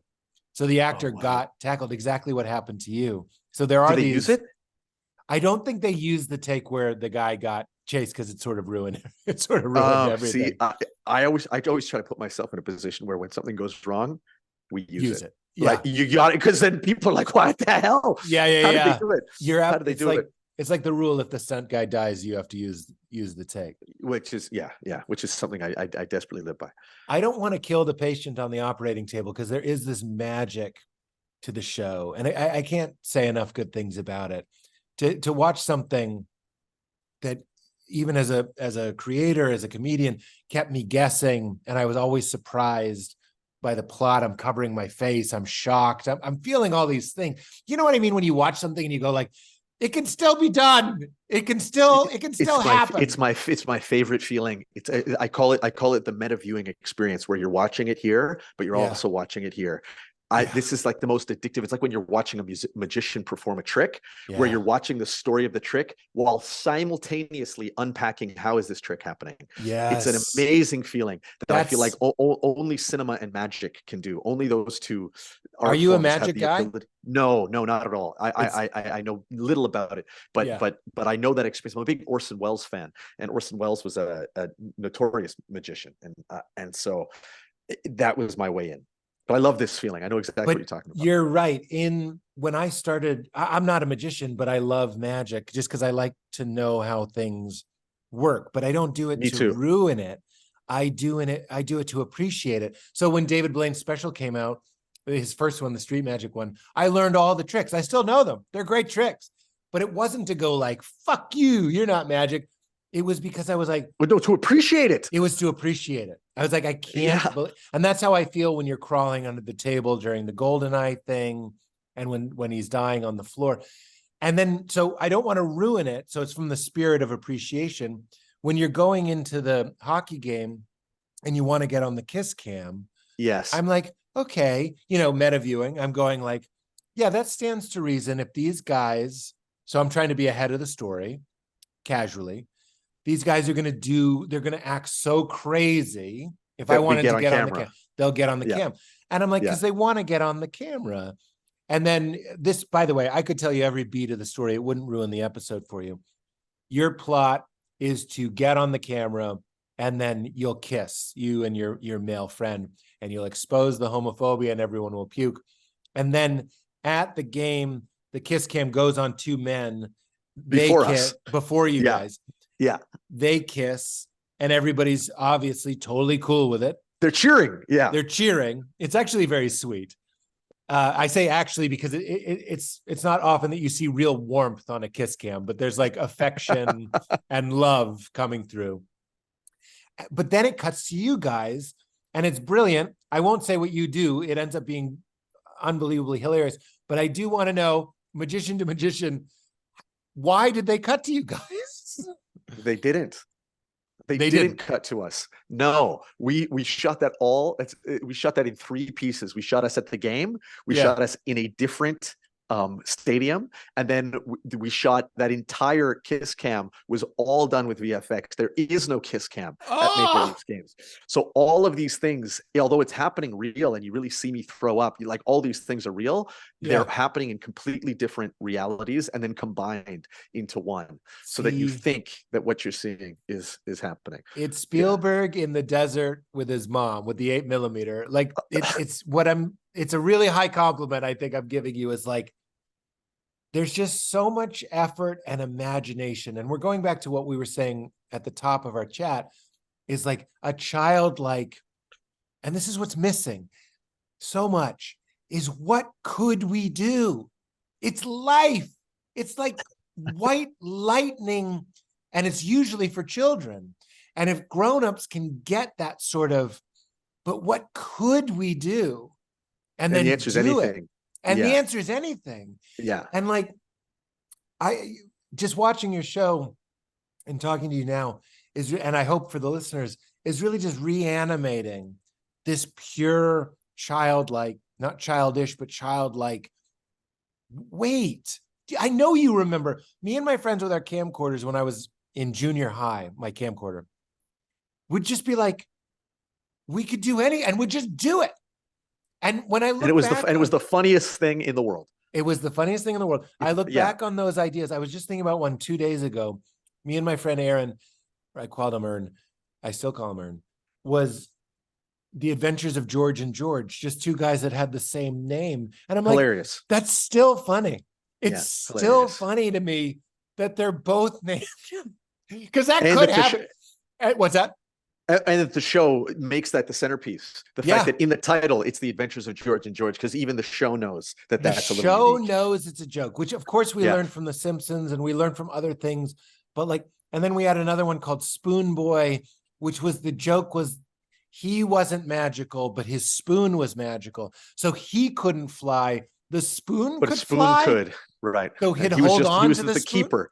Yeah. Yeah, he was the spoon's keeper. Yeah. I stand by that was funny. I like. Well, one of the great ironies is that the things that you did when you're young and you're like, oh my God, it's the best idea ever, you just can't ever let go of. And it's so impossible to contextually put the people that you're explaining it to in the headspace that you were in when it was happening. And yet it still has this kind of magic to you. I've been making Nirvana the band, the show, since I was 20 years old. And there's something about it that I can't quite shake. I don't even know how to explain it, but there's just something that is like, if you get it, you get it. And it is that return to the way a child sees the world, which is that anything is possible. And any day I could wake up and write an idea on the whiteboard, and that'll be the thing that gets us this show at the Rivoli, which is exactly the way a young kid thinks, which is that I'm going to be an adult any day now. Yeah. And I just need to do the right thing, and then bang. But it's I'm following, going to be an adult. It's following just enough of the rules, meaning, you know, you type in Nirvana, the band, the show into Apple TV, it shows you Flight of the Conchords. I don't know if you know that. Oh, I'm not surprised at all. Because that's how the algorithm works. It's like, well, you want a show about two guys trying to make it. So I think this is an important step I'd love to hear you talk about. It's like, it's not just bullshit.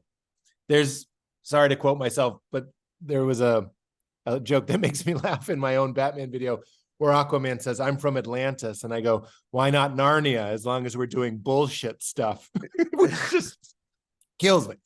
So bullshit stuff is like just absolute nonsense. But you're going like, what is the, tell me if I'm right, the bare minimum of storytelling structure, meaning these guys do have to have a drive. There needs to be something. Otherwise, we're not gonna want to get on the train or watch them. If it was just them going like, how can we be idiots today? Yeah, let's just strictly be funny. Like, what's the low adaptive peak of us being ridiculous for an audience? Look, that's you're describing the difference between me when I was young versus me now, which is that I've learned that their structure. Do you do much writing? Do you like screenplay or anything like writing where it's like he's got it? Well, you know, stand-up comedy is just like this. There's something that I learned about 8 years ago that completely changed my life about story structure. Because when I was a kid, I was like structure and rules of storytelling are such bullshit. They're just another imposed, like, don't shoot movies with kids rule that I'm going to do the opposite, and I'm going to use that as a map, right? I swallowed my own poison and convinced myself I was smarter than everything, and I kept failing. Viciously failing at everything that I did that involved long form storytelling, until I realized that to be against structure as a storyteller is like being against a piano as a piano player.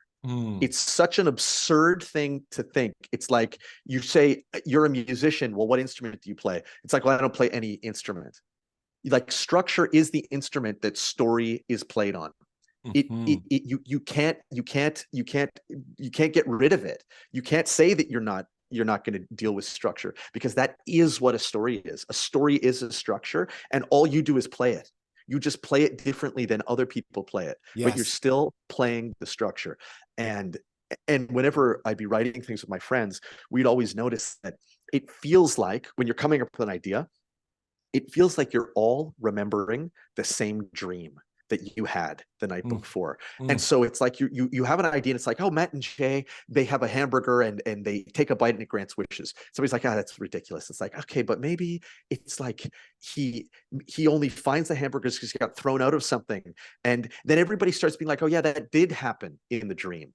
Oh yes, that is what's in the dream. And then you all reconcile the fact that you've had the same dream the night before, and it's all the same, but you just needed to collectively remember it. And that's what fits it into this bizarre structure. And it's an insane feeling, because you're like, how do we all know this? How do we all know it? And it gets us back to this Bjork quote, which is that we know it because it is connected to some myth that we can't name that existed before us.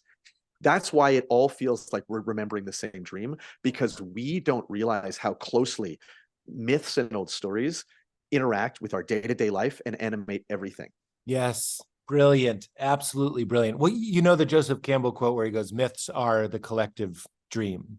Like, myths. I don't know that specific one, but absolutely. I just butchered it, but it's like we're all having the same dream, and that's what a myth is. That's why these stories resonate. But what I just want to frame everything you just said. It's just absolutely right. Be a huge frame. It would be a huge rambling nonsense in a huge frame. I'd still frame it, because it's like when I'm writing alone, when I'm writing a script, I guess one of our jobs is to keep your antenna clean. You know what I mean? Is like, meaning your gut. Like that's right.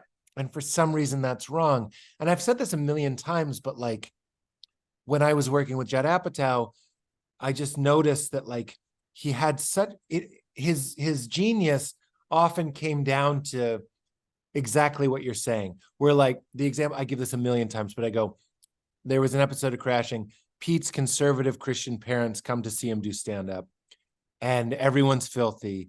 And then Pete goes up, and then Pete's parents are proud of him. I wanted it to be this little win for my character.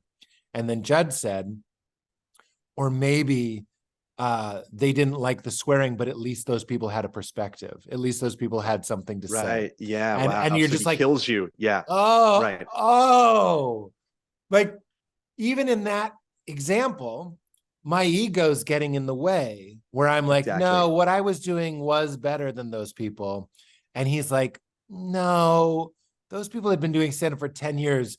It would be so much more interesting. So when I'm writing now, I've sort of installed the Judd software as sort of like a wizard or like an oracle type voice that goes like, no, in the dream, it goes this way, because dreams and entertainment should be surprising. You know, like They should be surprising, but inevitable. Yes. That's the real secret. They need to be surprising, but inevitable. Like it needs to be like, of course, that's what happened. And I can't believe it. Like that's the real magic feeling.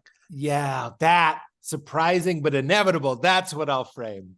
Because you know, when you're doing it, you know, I don't want to put any movie down, but like there's just so much bullshit that's just doing it. You know why they're doing it? Because that's what other movies did. And sometimes the source material of that movie was another movie, and the source material of that movie was another movie. And it's a ruminant. It's almost like a cow constantly swallowing and then bringing up the same food over and over again. It's human centipede. Yeah, right. Even worse. That's a much more revolting example. Yeah. I'm glad I wedged it in. I'm trying to use a ruminant bovine, and yeah, you're talking about humans being sowed to one another. Yeah, that's a very Canadian American exchange. Yeah. What is that line? I think it was in Kids in the Hall. They go, "I'm Canadian," which means I'm like an American without a gun. Yeah, you're giving me a Kids in the Hall energy. Actually, I can tell that you must have loved that show. I loved it too. I grew up on it. That was one of those shows that, thank God, it was on MTV, because I'm watching it and I'm just like, what is happening? What the fuck is this? I know. Yeah, it was art comedy. Yeah, where's my pen and like. And the homosexual kind of commentary at a time when like I was actively being called gay as an insult almost daily. And then there's this show that's coming at it from this completely, now it seems so obvious, you know, but I mean, the debt we owe your country. Now I point at you. That's one of the few that stayed Canadian. One of the few shows that stayed Canadian. Like they never moved. Yeah, they made it. Oh, it stayed in Canada. I thought you just meant in tone. No. I think I can't get enough about that surprising but inevitable thing, because you just don't want to do it for its own sake. Like you don't want to.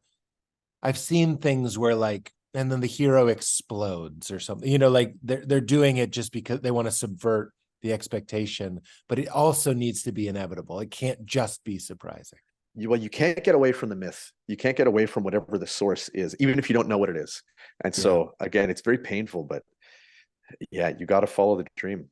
And if somebody says that really isn't in the dream, if one person says it, that's okay. But if everybody says it, then it's like, oh yeah, I like what you did. My ego is taken over and I think I'm smarter than the story. Which again brings us back to Blackberry. It's like when the ego is, as Ryan Holiday says, it is the enemy. It's this thing that just wants power and money. And it's very Tolkien. To be right. Yeah. I always go back to Tolkien. It's like these things, we're not supposed to have it. We're not supposed to have power. The One Ring. Yeah. You're not supposed to have it. You're supposed to throw it in the fucking volcano. But we can't. And then what ends up happening is you watch people turn into golems, and you just, I don't know. You make fun of reality TV. I tried to watch the Wahlburger show, and I found it existentially disturbing. Oh, really? I really was like, because when I see people like Mark Wahlberg, you know what really made me want to vomit? And I'm really just saying this to hear your response to it, is he's like, there's this scene where he gives his son, and my own psychology is bleeding through in this, but he gives his son is collecting a certain type of baseball card or something, and he gives him something that he bought him every card. No kid should ever have this. Yeah, he just gives him and the kid's just going through like a filing clerk and finding the cards he wants. And in the same scene, Mark Wahlberg is talking about how he wishes he could be home more. But he's like, but I can't. I got to go do this movie. I'm doing this movie. And it cuts to him doing the movie. And he's on a motorcycle and he has like a blade style sword in his back. And I'm like, what are you doing? What the fuck are you talking about? Does that bring up anything for you? I'm just like, here's something. I'm going to give you this summation. I've tried to do this as stand-up. It never works. I go, I will never say to my daughter, everything I do is for you. Fuck that shit. I'm modeling to her the value and the joy of pursuing your dream and fulfilling it, but I'll never put the burden on them or the bullshit on them that I'm like, I wish I could be home more. I could have not done this movie. Are you fucking nuts? Right. And I'm not even bragging about having enough money to pay the bills. I'm just saying, like, eat fucking shit. I can't stand that stuff. And it's horrible. Yeah, go ahead. Well, I was going to say, this is bringing up two great ideas that are surrounding the same world. The first one is, you think that what that's doing is putting a burden on your kid. In many ways, what they're doing is sanitizing their own reputation. I am such a good dad because of this. Yeah. I am such a good person because of this. But it reminds me of this great quote about Steve Jobs. His daughter said on his deathbed, what Steve was saying to her was, oh, I wish I had more time. I wish I had more time to spend with you, right? And her response to that was, you just would have worked. Oh, you just would have worked. And of course, isn't this just the truth that at the end of our lives, we all want more time to do the things that we wish we had done? And this is such an absurd fantasy. It makes absolutely no sense. All you have is time, and you choosing how you use it now is what's important. And so you watch this kind of, just would have worked. You just would have worked. It's like a gangster movie or something. Is it crazy? It's an unbelievable quote. And between these two figures who are so powerful, right? Steve Jobs on his deathbed, I wish I had more time to spend with you. I know you just would have worked. Like, what he's talking about is time in a mirror universe or a pocket universe where there's no Apple, where I have no responsibilities, but you can't escape yourself. Yeah. Dude, I have everything to say, but please keep going. You said that this was you self-pathologizing yourself in a way. And well, you see what I'm adverse to. Like, I'll die before I'll have another problem, but it won't be that. Well, because you don't want, I see this with people who are not in show business, a lot of fathers, one in particular that I'm thinking of, where there is a kind of, I'm doing all this, my identity is I suffer so that my kids can have what they want, right? And that's almost a cliched archetypal father. And without realizing, oh, what's really going on here is you're behaving in a way where you feel as though you're bulletproof to all criticism for how you behaved as an actual dad. That's it. That's like, exactly it. Right. Were you there for your kid in the way that they needed you to be? Or did you sublimate all of that to, I work hard, and because I work hard and I make those sacrifices, that's what I did. But of course, you're not admitting, oh, my job's my identity. I love going to work. I love getting out of the house. I love not having the responsibility of being at home with these kids.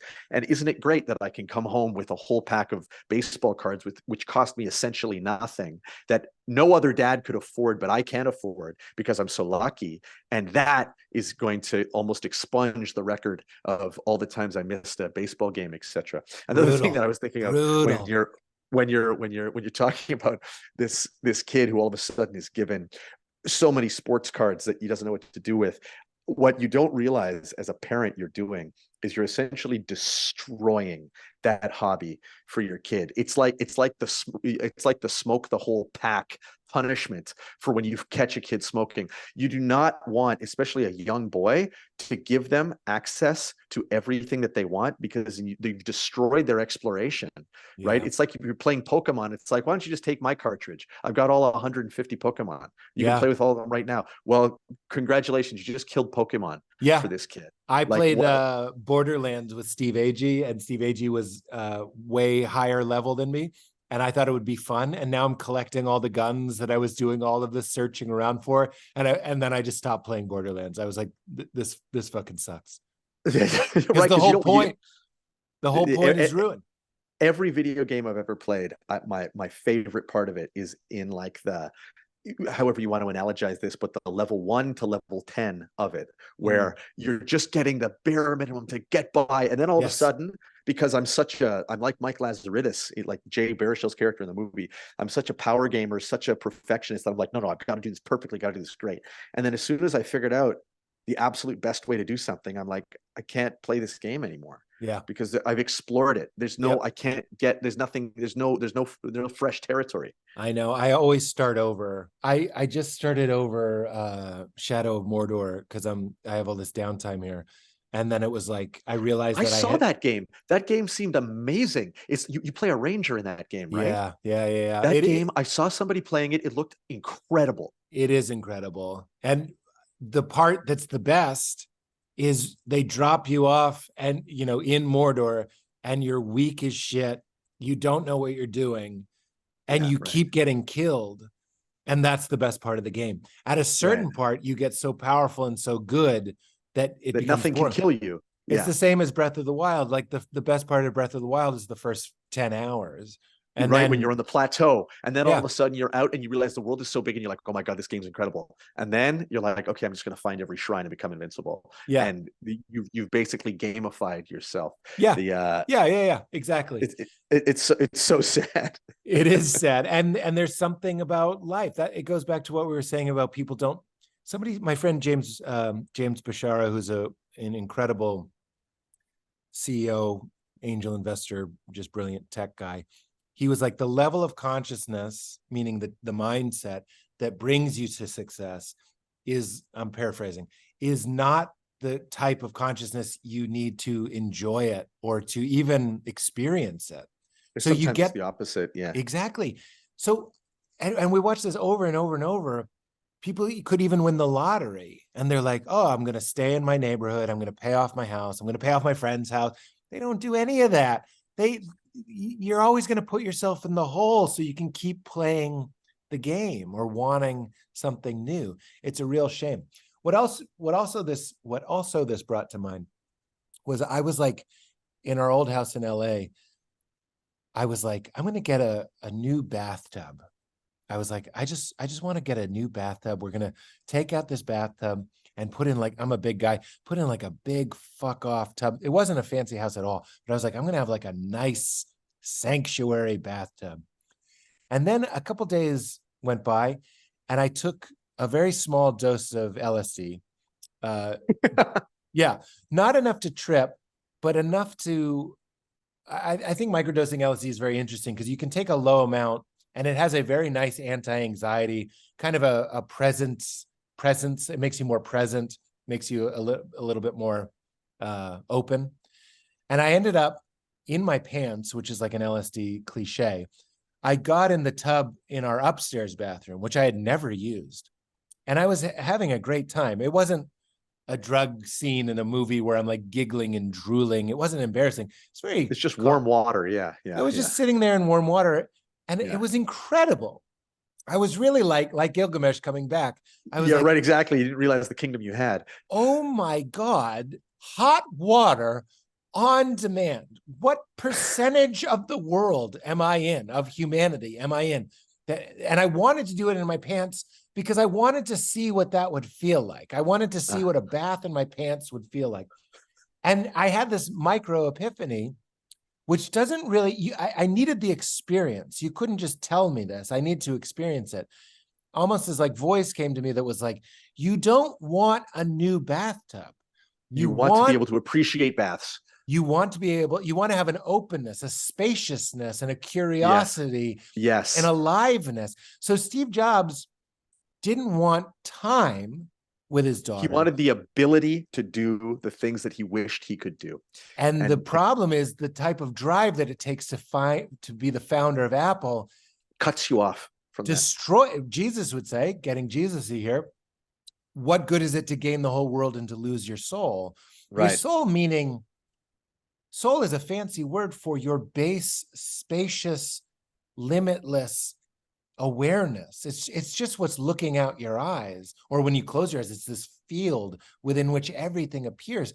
But the qualities of that awareness, when we explore it, doesn't resist anything. It's open and flowing, and it's like having a dream and realizing you're dreaming. If you've ever had a lucid dream, everything becomes so amazing. And if we can do that in our waking life, next thing you know, with or without drugs, I've done it both ways. Next thing you know, you're taking a bath, but you're actually fucking taking a bath. Right. It's again, to use this metaphor that we carted about 5 times at the beginning of this conversation, it's like being a kid again. Yeah. Where everything is optimism, everything is happening for the first time, and you're at level 3 in the game, and you're like, I have the whole game ahead of me. Oh my God. And you have this feeling of, I want to get so good at this game. And Only that's to why, realize by the end, you get so good that you're like, oh, I don't want to play anymore. but that's why you have to be born again, which is sort of the Christian mythology. But the other traditions would say you have to die before you die. You have to like drop it. So Ram Dass would say, he's coming from the Buddhist Hindu tradition, you have to be somebody before you can be nobody. So that's kind of what happens to Glenn's character, is he becomes somebody and then you can tear it down. So the irony is, I can't say to my daughter, she's 5, so we're walking around Winnipeg, we made like a fucking A+, 10 out of 10 classic family memory, and all we did was walk 1 city block with a 5-year-old in the snow, because she does not have any concept of, my feet will be cold later, I will be wet later. She's just like, there's snow now. Yes, and here and now. She jumped in every pile, and we're doing it too. We're just doing it with a little more resistance. I'm making snowballs and I'm like, my hands are going to be cold and wet, but we're following her lead. But here's what I was going to say. I can't stop her from becoming somebody, because you have to become Gilgamesh and then leave the kingdom and then come back to it. Again and again and again and again and again and again and again. That's death and resurrection. That's that. Yeah, it's the revivifying pattern of life, which so many people basically abandon because they're so afraid to leave their kingdom. Yes. Right? They just can't do it. Again, I mean, we're describing my whole country here, but yeah. But then that's the odd hidden grace of suffering. So my wife left me. This is my famous little suffering story, when I was 28. But what I didn't know was I was on the course to that long gray line of the quiet life of desperation. Like that was, and she saw it, so she got out. You know, she gave me this thing that I never would have wanted, never would have asked for, and then it disrupts you. So like now I can lose sleep wondering, like, what would have happened if I hadn't had that, what seemed like a tragedy. So do you see what I'm saying? Like, we don't want death, we don't want death, we don't want death, any type of death, psychological or otherwise. And then when we're confronted with it, it can often lead you to, like Stephen Pressfield, I'm all over the place because I'm all lit up. But Stephen Pressfield in The War of Art talks about people that get a diagnosis and they're very ill. So they decide, like, fuck it, what am I doing working at Dunder Mifflin Paper Company? I'm going to quit and I'm going to write that thing that's been on my heart to write. Like, they know what their purpose is. And then he says, I've heard it a million times.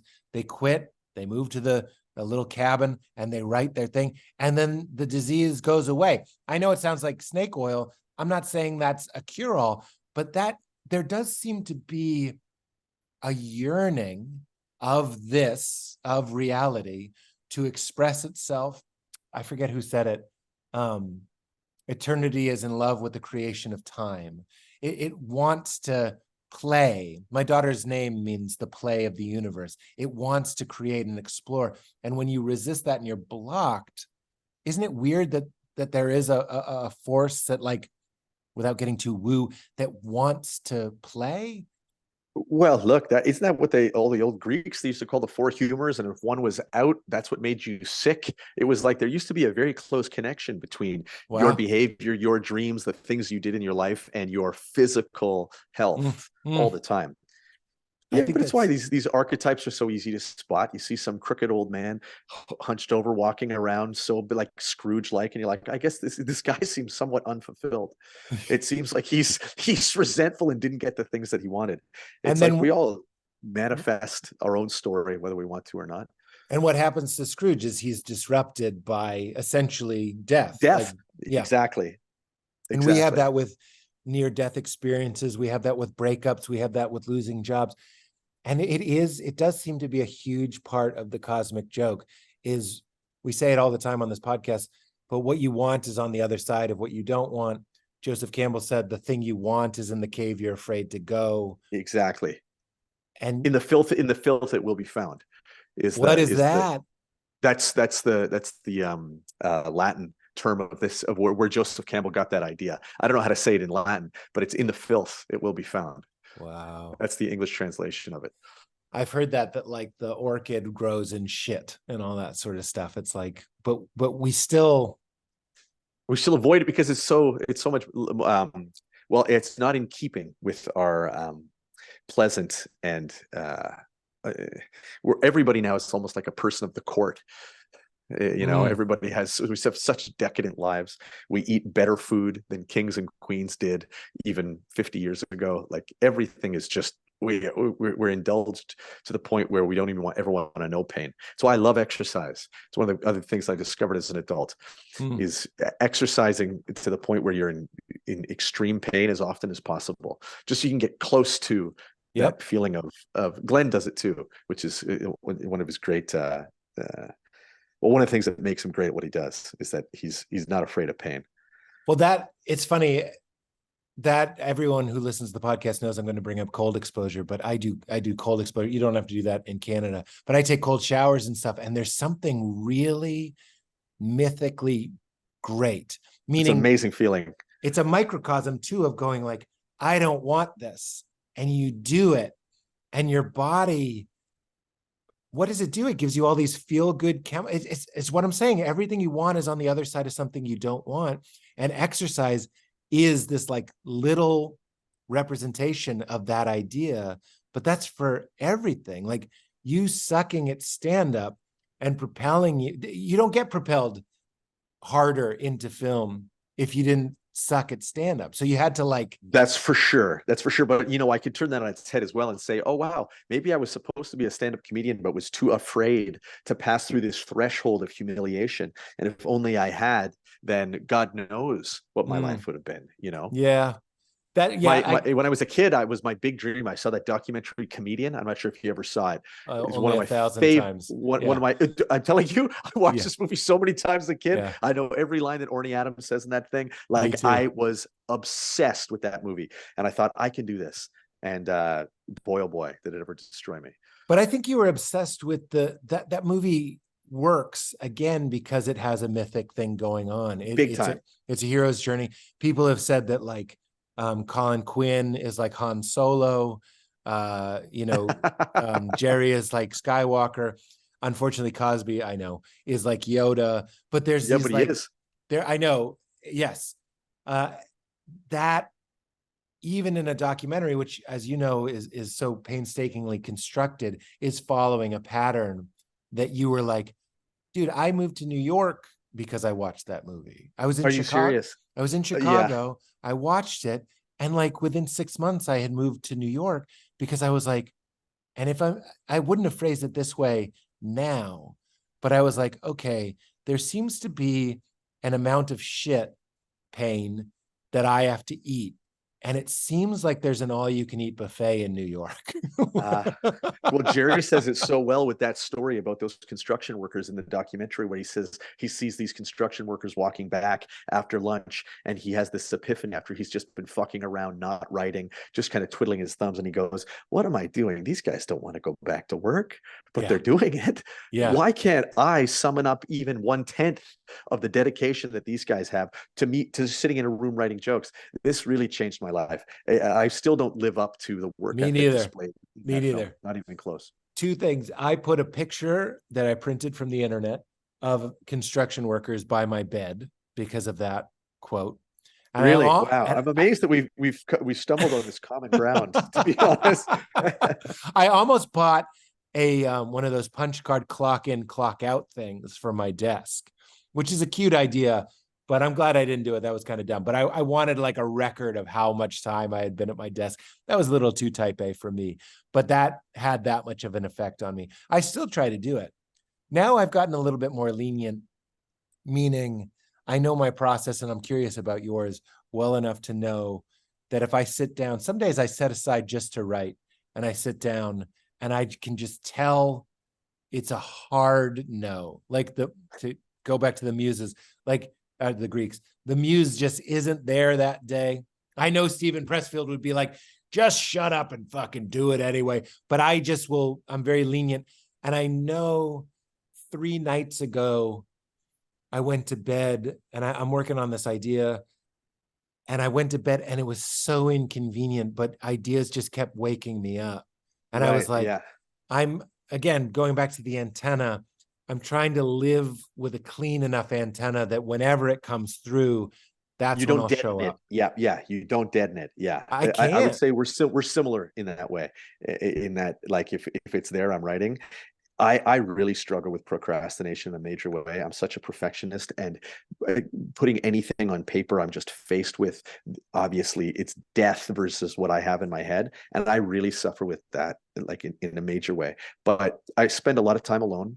Like I spend a lot of time here, and I spend a lot of time, very much like this conversation now, inventing work through conversation, and disguising my writing in pitching, or disguising my writing in just conversation between friends. So I can't tell you the number of pitch meetings I've been in with strangers where I have written the entire movie in the course of pitching it to them, and there was no idea before the pitch began. And this has happened to me over 12 times, and it'll be done and I'll be like, oh yeah, oh my god, you have no idea. Because you needed the pressure. See, you are like a stand-up. You need the audience there to make it a audiences are everything to me. Audiences are everything to me. It makes a huge difference. So you would start pitching, talking out of your ass, and at the end of the pitch, nothing, you're like, with nothing. Yeah. With nothing. Yeah, with nothing. Did that at Blackberry? Oh, 100%. Yeah, 100%. Because we knew I had been given the book, didn't read it, was brought in to pitch it, like, okay, so what are you going to do? And I just started talking, and then these basic ideas just came out. I knew who the characters were, and that's it. But I'm telling you, the movie you're watching is that the manifestation of that, whatever I said in that room. Woo! Yeah. But the thing is, you like it happens, it's like lightning strikes, and then you still got to build out around it. And that takes a while. But, dude, but that's again, I've said this 3 times. I don't want to flatter myself, but I'm very similar. In fact, a big problem for me. So the show I'm working on right now, very simple idea, small idea. And I can tell I pitched it. I wasn't planning on pitching it to an executive, and I start talking about it. And as I'm talking about it, I'm like, oh, it's kind of coming together. Wait a minute. This is actually pretty good. This is pretty good. Great feeling. Yeah. Great feeling. But then in the refinement, talk about losing the patient on the operating table. I'm like, I don't want to ruin it by saying too much about it, because I kind of want to leave it. This is a series, not a movie. I want to leave it room to grow. That's also something Judd taught me, is he's like, we don't know. You shoot he's Judd, so he gets to say that. But like, you shoot the pilot, me and this guy have a great chemistry, so now he's a major character. Like that's kind of how he did it. Right. So I don't want to like polish it to perfection, because then they really know what the show is, and then they'll say no if they don't like it. Dude, you're speaking. This is what I say all the time. I like. There's nothing worse. I'm always saying whenever we're going in to pitch something or talking about something, it's like we better not work. We better not know all these answers, because if we know them, then there's no room for the imagination of the executives. Like Yeah. they need to think that this is going to be like the best possible version of what it is. And as soon as you write it into a script and you're like, no, this is exactly what it's going to be. This is exactly what season one's going to be. You leave a little space for the Holy Ghost, you know, as they say. leave a little space. God, I love this. So similar. Okay, let's wrap this up. I hope I'm not helping you procrastinate currently. Oh, certainly. Yeah. Couple easy ones. Certainly. A couple easy ones. Have you ever seen a ghost? When I was a kid, I didn't see it, but you'll never believe this, but I was at my computer. I'm 15 years old, and I'm like, oh, I imagine there's some creature just outside the window. You know, I was just playing little games with myself. I imagine there's some creature out there. It was like 2 a.m. And then all of a sudden, literally at my windowsill, I hear the most like Stygian, abyssal shriek, like the shriek, and it was like from like 3 feet from my head, like the shriek of, in retrospect, it must have been a dying bird or something like that. But I went right to bed. I just got in the bed and lay down and went to sleep. And it was after I had thought, oh, I think there's something spooky out the window. But I would play games with myself like that all the time. But it truly did happen exactly like that. This shriek, this like, I mean, I can't even reproduce it. Did you freak out? Yeah. Oh my God. I couldn't believe it. No, I didn't scream, but I was like, oh my God. And then I got up and just went into the bed. I turned off EverQuest. See, tell me, when you're making movies, just keep this in mind in your unconscious. You don't have to remember it. But like, I remember I was going to break up with a girlfriend that I really cared for, but it just wasn't, I could tell it wasn't right. And I really didn't want to break up with them. And I was getting in my car. I was leaving my friend's house where they had coached me through it. Tell me if this doesn't sound like something I'd pitched to you for a movie and you'd be like, it's a little on the nose. It happened. I got out of my friend's house, dark LA street, walking to my little rental car, and I heard, I still don't know what it was, but it was like the sound of a dying animal. It might have been a coyote or something, but I had never heard all the wonderful words you just used. It sounded like primordial, and it was just sort of like howling in pain, clearly dying. Something was dying, and I just stood there. Tell me if that's not, we crane up and we cut to black, like, because that's how I felt. I felt like I was watching a dying animal and I had to put it out of its misery. And then I heard a dying animal that needed to be put out of its misery. I was like, life, it's synchronicity. Yeah, synchronicity. Yeah. And this is a dream. Like this is a dream. Like themes are here. Like metaphors are here. Like it just became so clear to me in that moment. Yeah, right. Exactly. That we're getting messages from the other side. And then, but no, I've never seen a ghost. No ghost. UFO. I keep looking up here in Canada. It seems like no. I'm a disbeliever in UFOs in a major way. Even now. Yep. Even now.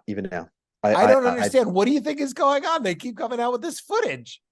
Yeah. Look, we're having the opposite of a Joe Rogan experience, right? I think that that people are desperate to find. But again, I think this is so connected. People are desperate to try to make sense of the world as it is.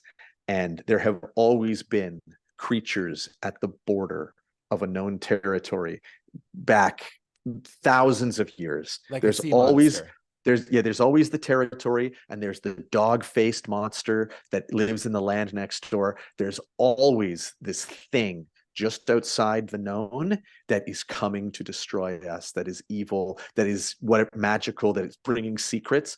This is never going away, and aliens are just the current skin of that. Unfortunately, I wish that they were real, but they are just the manifestation of human beings being there is something outside our borders. When you see a tic tac flying and making a right turn and all that, that's sort a bug. of stuff, that's a bug. That's a bug, Can't be a bug. it's a bug. And unfortunately, the way lenses work is they're making it seem much closer than it is. It's a bug with light on it that is turning such a way. Yeah. Um, do you have any feelings? We've talked a lot about myth and quoted some interesting folks. Do you have any feelings about life, like a big story for life? What's going on here? If it's religious or God or spiritual? Oh, Or... actually, you mean in terms of like a truly religious, like a It doesn't have to be religious, but is there a story or a framework that you put? Like, what's going on here? You know, I'm Adams, and I know I'm me, and you're Adams, and you know you're you. I Consciousness, think life.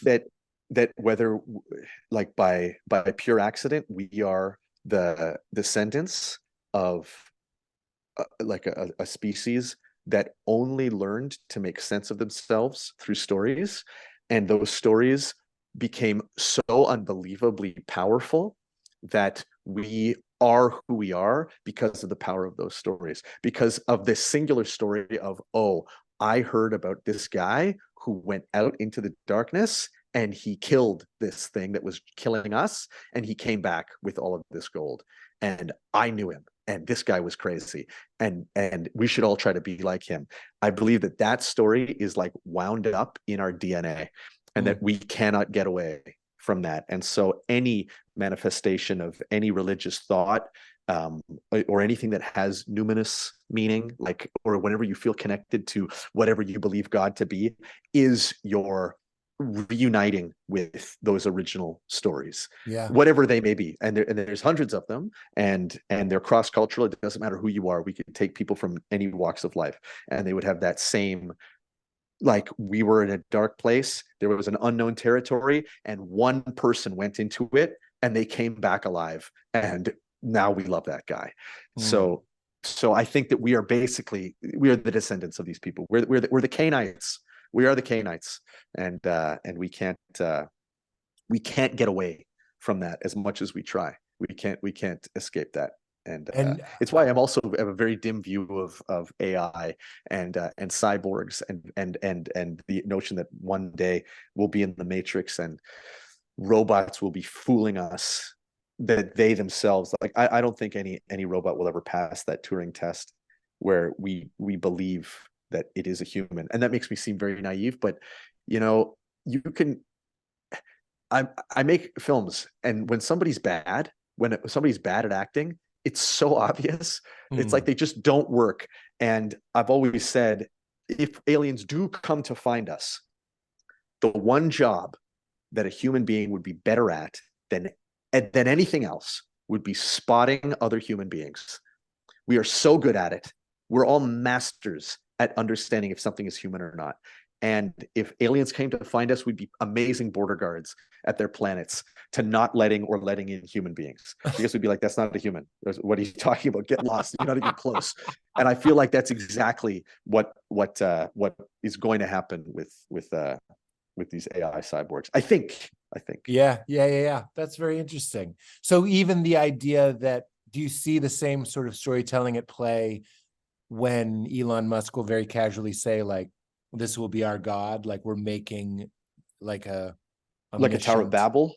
Yeah, it is Babylonian, isn't it? Not Babylon. Well, I don't know enough about it, to be totally honest. I don't know what he was referring to in that instance. I have no idea. But I think that no matter what, we're always going to have to return to these basic stories. We have no choice. It's interesting too, like with AI, you know, the SAG strike had all that AI stuff. They're going to AI Brad Pitt into movies after he's dead and all that sort of stuff. It is interesting to consider that, like a cutscene in a video game, like there just will be something sort of off about it. Like, There'll be uncanny valley everywhere. Yeah. The other thing that the other thing that you brought up, I agree with you that metaphor is the only way to talk about God, for lack of a better word. But do you think there's something that they're pointing to, or is it just straight materialism? I'm not a materialist. No, I used to be in a major way, and I used to be like actually I'm pretty utilitarian, but like thinking that that's all there is, and life is kind of a cosmic joke. I don't believe that that's true, but that's like, I am not mature enough or sophisticated enough yet to unpack that.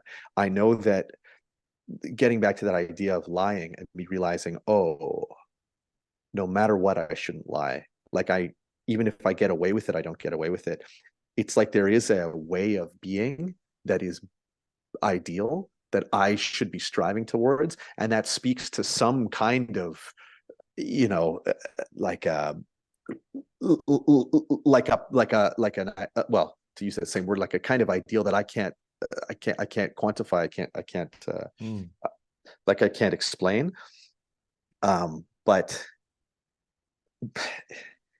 and yeah, who knows? Like, the idea that this just happened by pure luck. You know, there's an idea in another evolutionary biology idea that, like, the very fact that something exists is itself, like, you can define an environment just by finding an organism. I'll give you a good one. That our planet is, this I think is something that Elon Musk is probably interested in. Our planet is the exact size to allow space travel off of it. If our planet was much bigger, the gravity would be so strong that no amount of fuel that you could create from the periodic table would allow you to send a jet into space. So in some ways, it's almost like we must be destined to leave this planet. Wow. Simply because it is the size that allows rocket propulsion to leave. Right. And if we were bigger, we just couldn't. And there's something about it being smaller also, it couldn't work. Again, I know nothing about this, but it's like we are trying to find meaning in the fact that we exist, but we exist, and therefore we must be in an environment that has allowed us to be this way. Look, I see what you're saying. At a certain level, I'm like, this is not my job.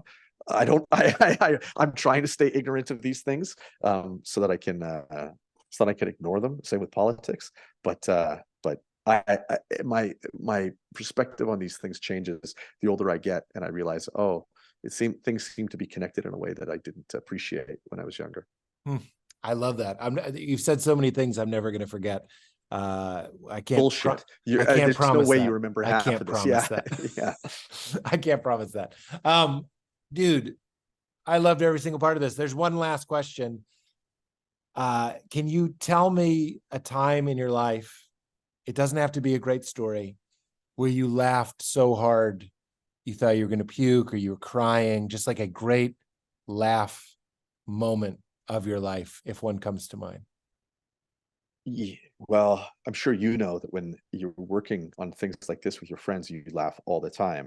And so, yes, a time that I laughed so much that I thought I was going to puke. Not even puke. It could be when you were a kid. The prompts I usually give to help, and remember, it doesn't have to be an amazing story. Like, you open the door and there's John Travolta. It's just like somebody fell, somebody farted. You know what I'm saying? It's like you were in church, you were in a place you weren't supposed to laugh. Yeah, sure. I'll tell you one. And it was me personally just laughing on my own. And I couldn't believe what was happening. And instead, I had a great friend named Ben Taylor, who loved food, but he was completely broke. He was a master's student, and he loved going to fancy restaurants. And he'd always come to Toronto. Because he was doing his PhD in some cardiovascular something or other. And he'd always want to go to these super fancy dinners, super fancy. And I would always pay for them because he had no money. And I didn't know anything about food. So it's like, that's kind of what we're giving one another. He'd pick these restaurants and I'd pay for the bill. Okay. Anyway, we did this about a dozen times, and I'd spent so much, and I'm broke, right? Like, I'm just a jobbing filmmaker. And so I don't have money, but he is fully willing to have me pay for these extravagant meals for himself. And we never really talked about it. Just one of those things that I fell into, a trap of gratitude, of generosity. Yeah. So he gets a job at McKinsey with his PhD and becomes insanely wealthy. And he comes back to Toronto. He's like, Maddie, I haven't seen you forever. We're gonna go to one of these dinners. And I'm like, that sounds great. You pick the spot, I'll meet you there. So we go to one of these places. It's insanely expensive as always. And the bill comes in. Out of just kind of, politeness, I reach for it. And the waiter's there. And Benny goes, no, Maddie, come on. You've taken me out to dinner so many times. I finally got money. We're not doing that anymore. And he takes the bill and he looks at the waiter and goes, we'll split it. And I just died. I couldn't believe it. Like, I thought this was so funny. Yeah, surprising but inevitable. Yes, surprising but inevitable. And I was watching it happening right before me. And he wasn't joking, right? It was sincere. No way. He was like, no way. But that's what made it so funny. He's my dear friend. In fact, he's the reason I became a filmmaker. Is that he had made a video for French class in grade 7 that I saw with him and his older brother on VHS, and I didn't know people could do this. And I watched this in class, and I was like insanely jealous. Obviously, It was so funny. Everybody's laughing in hysterics. I was pissing my pants watching this video, and I was like, "This isn't fair." I didn't know we were allowed to do this, and that's what began my filmmaking jealousy. Career. The truest compliment. The truest compliment. I love that so much. We should end, but you reminded me in high school. Again, me and Ern they gave us an assignment, and they made the mistake of saying it could be like a poster board presentation, it could be a video. And we were like, oh my God. And we made a commercial for Dirt. Oh, great. Still, that's fine. It had to be about like some element or something.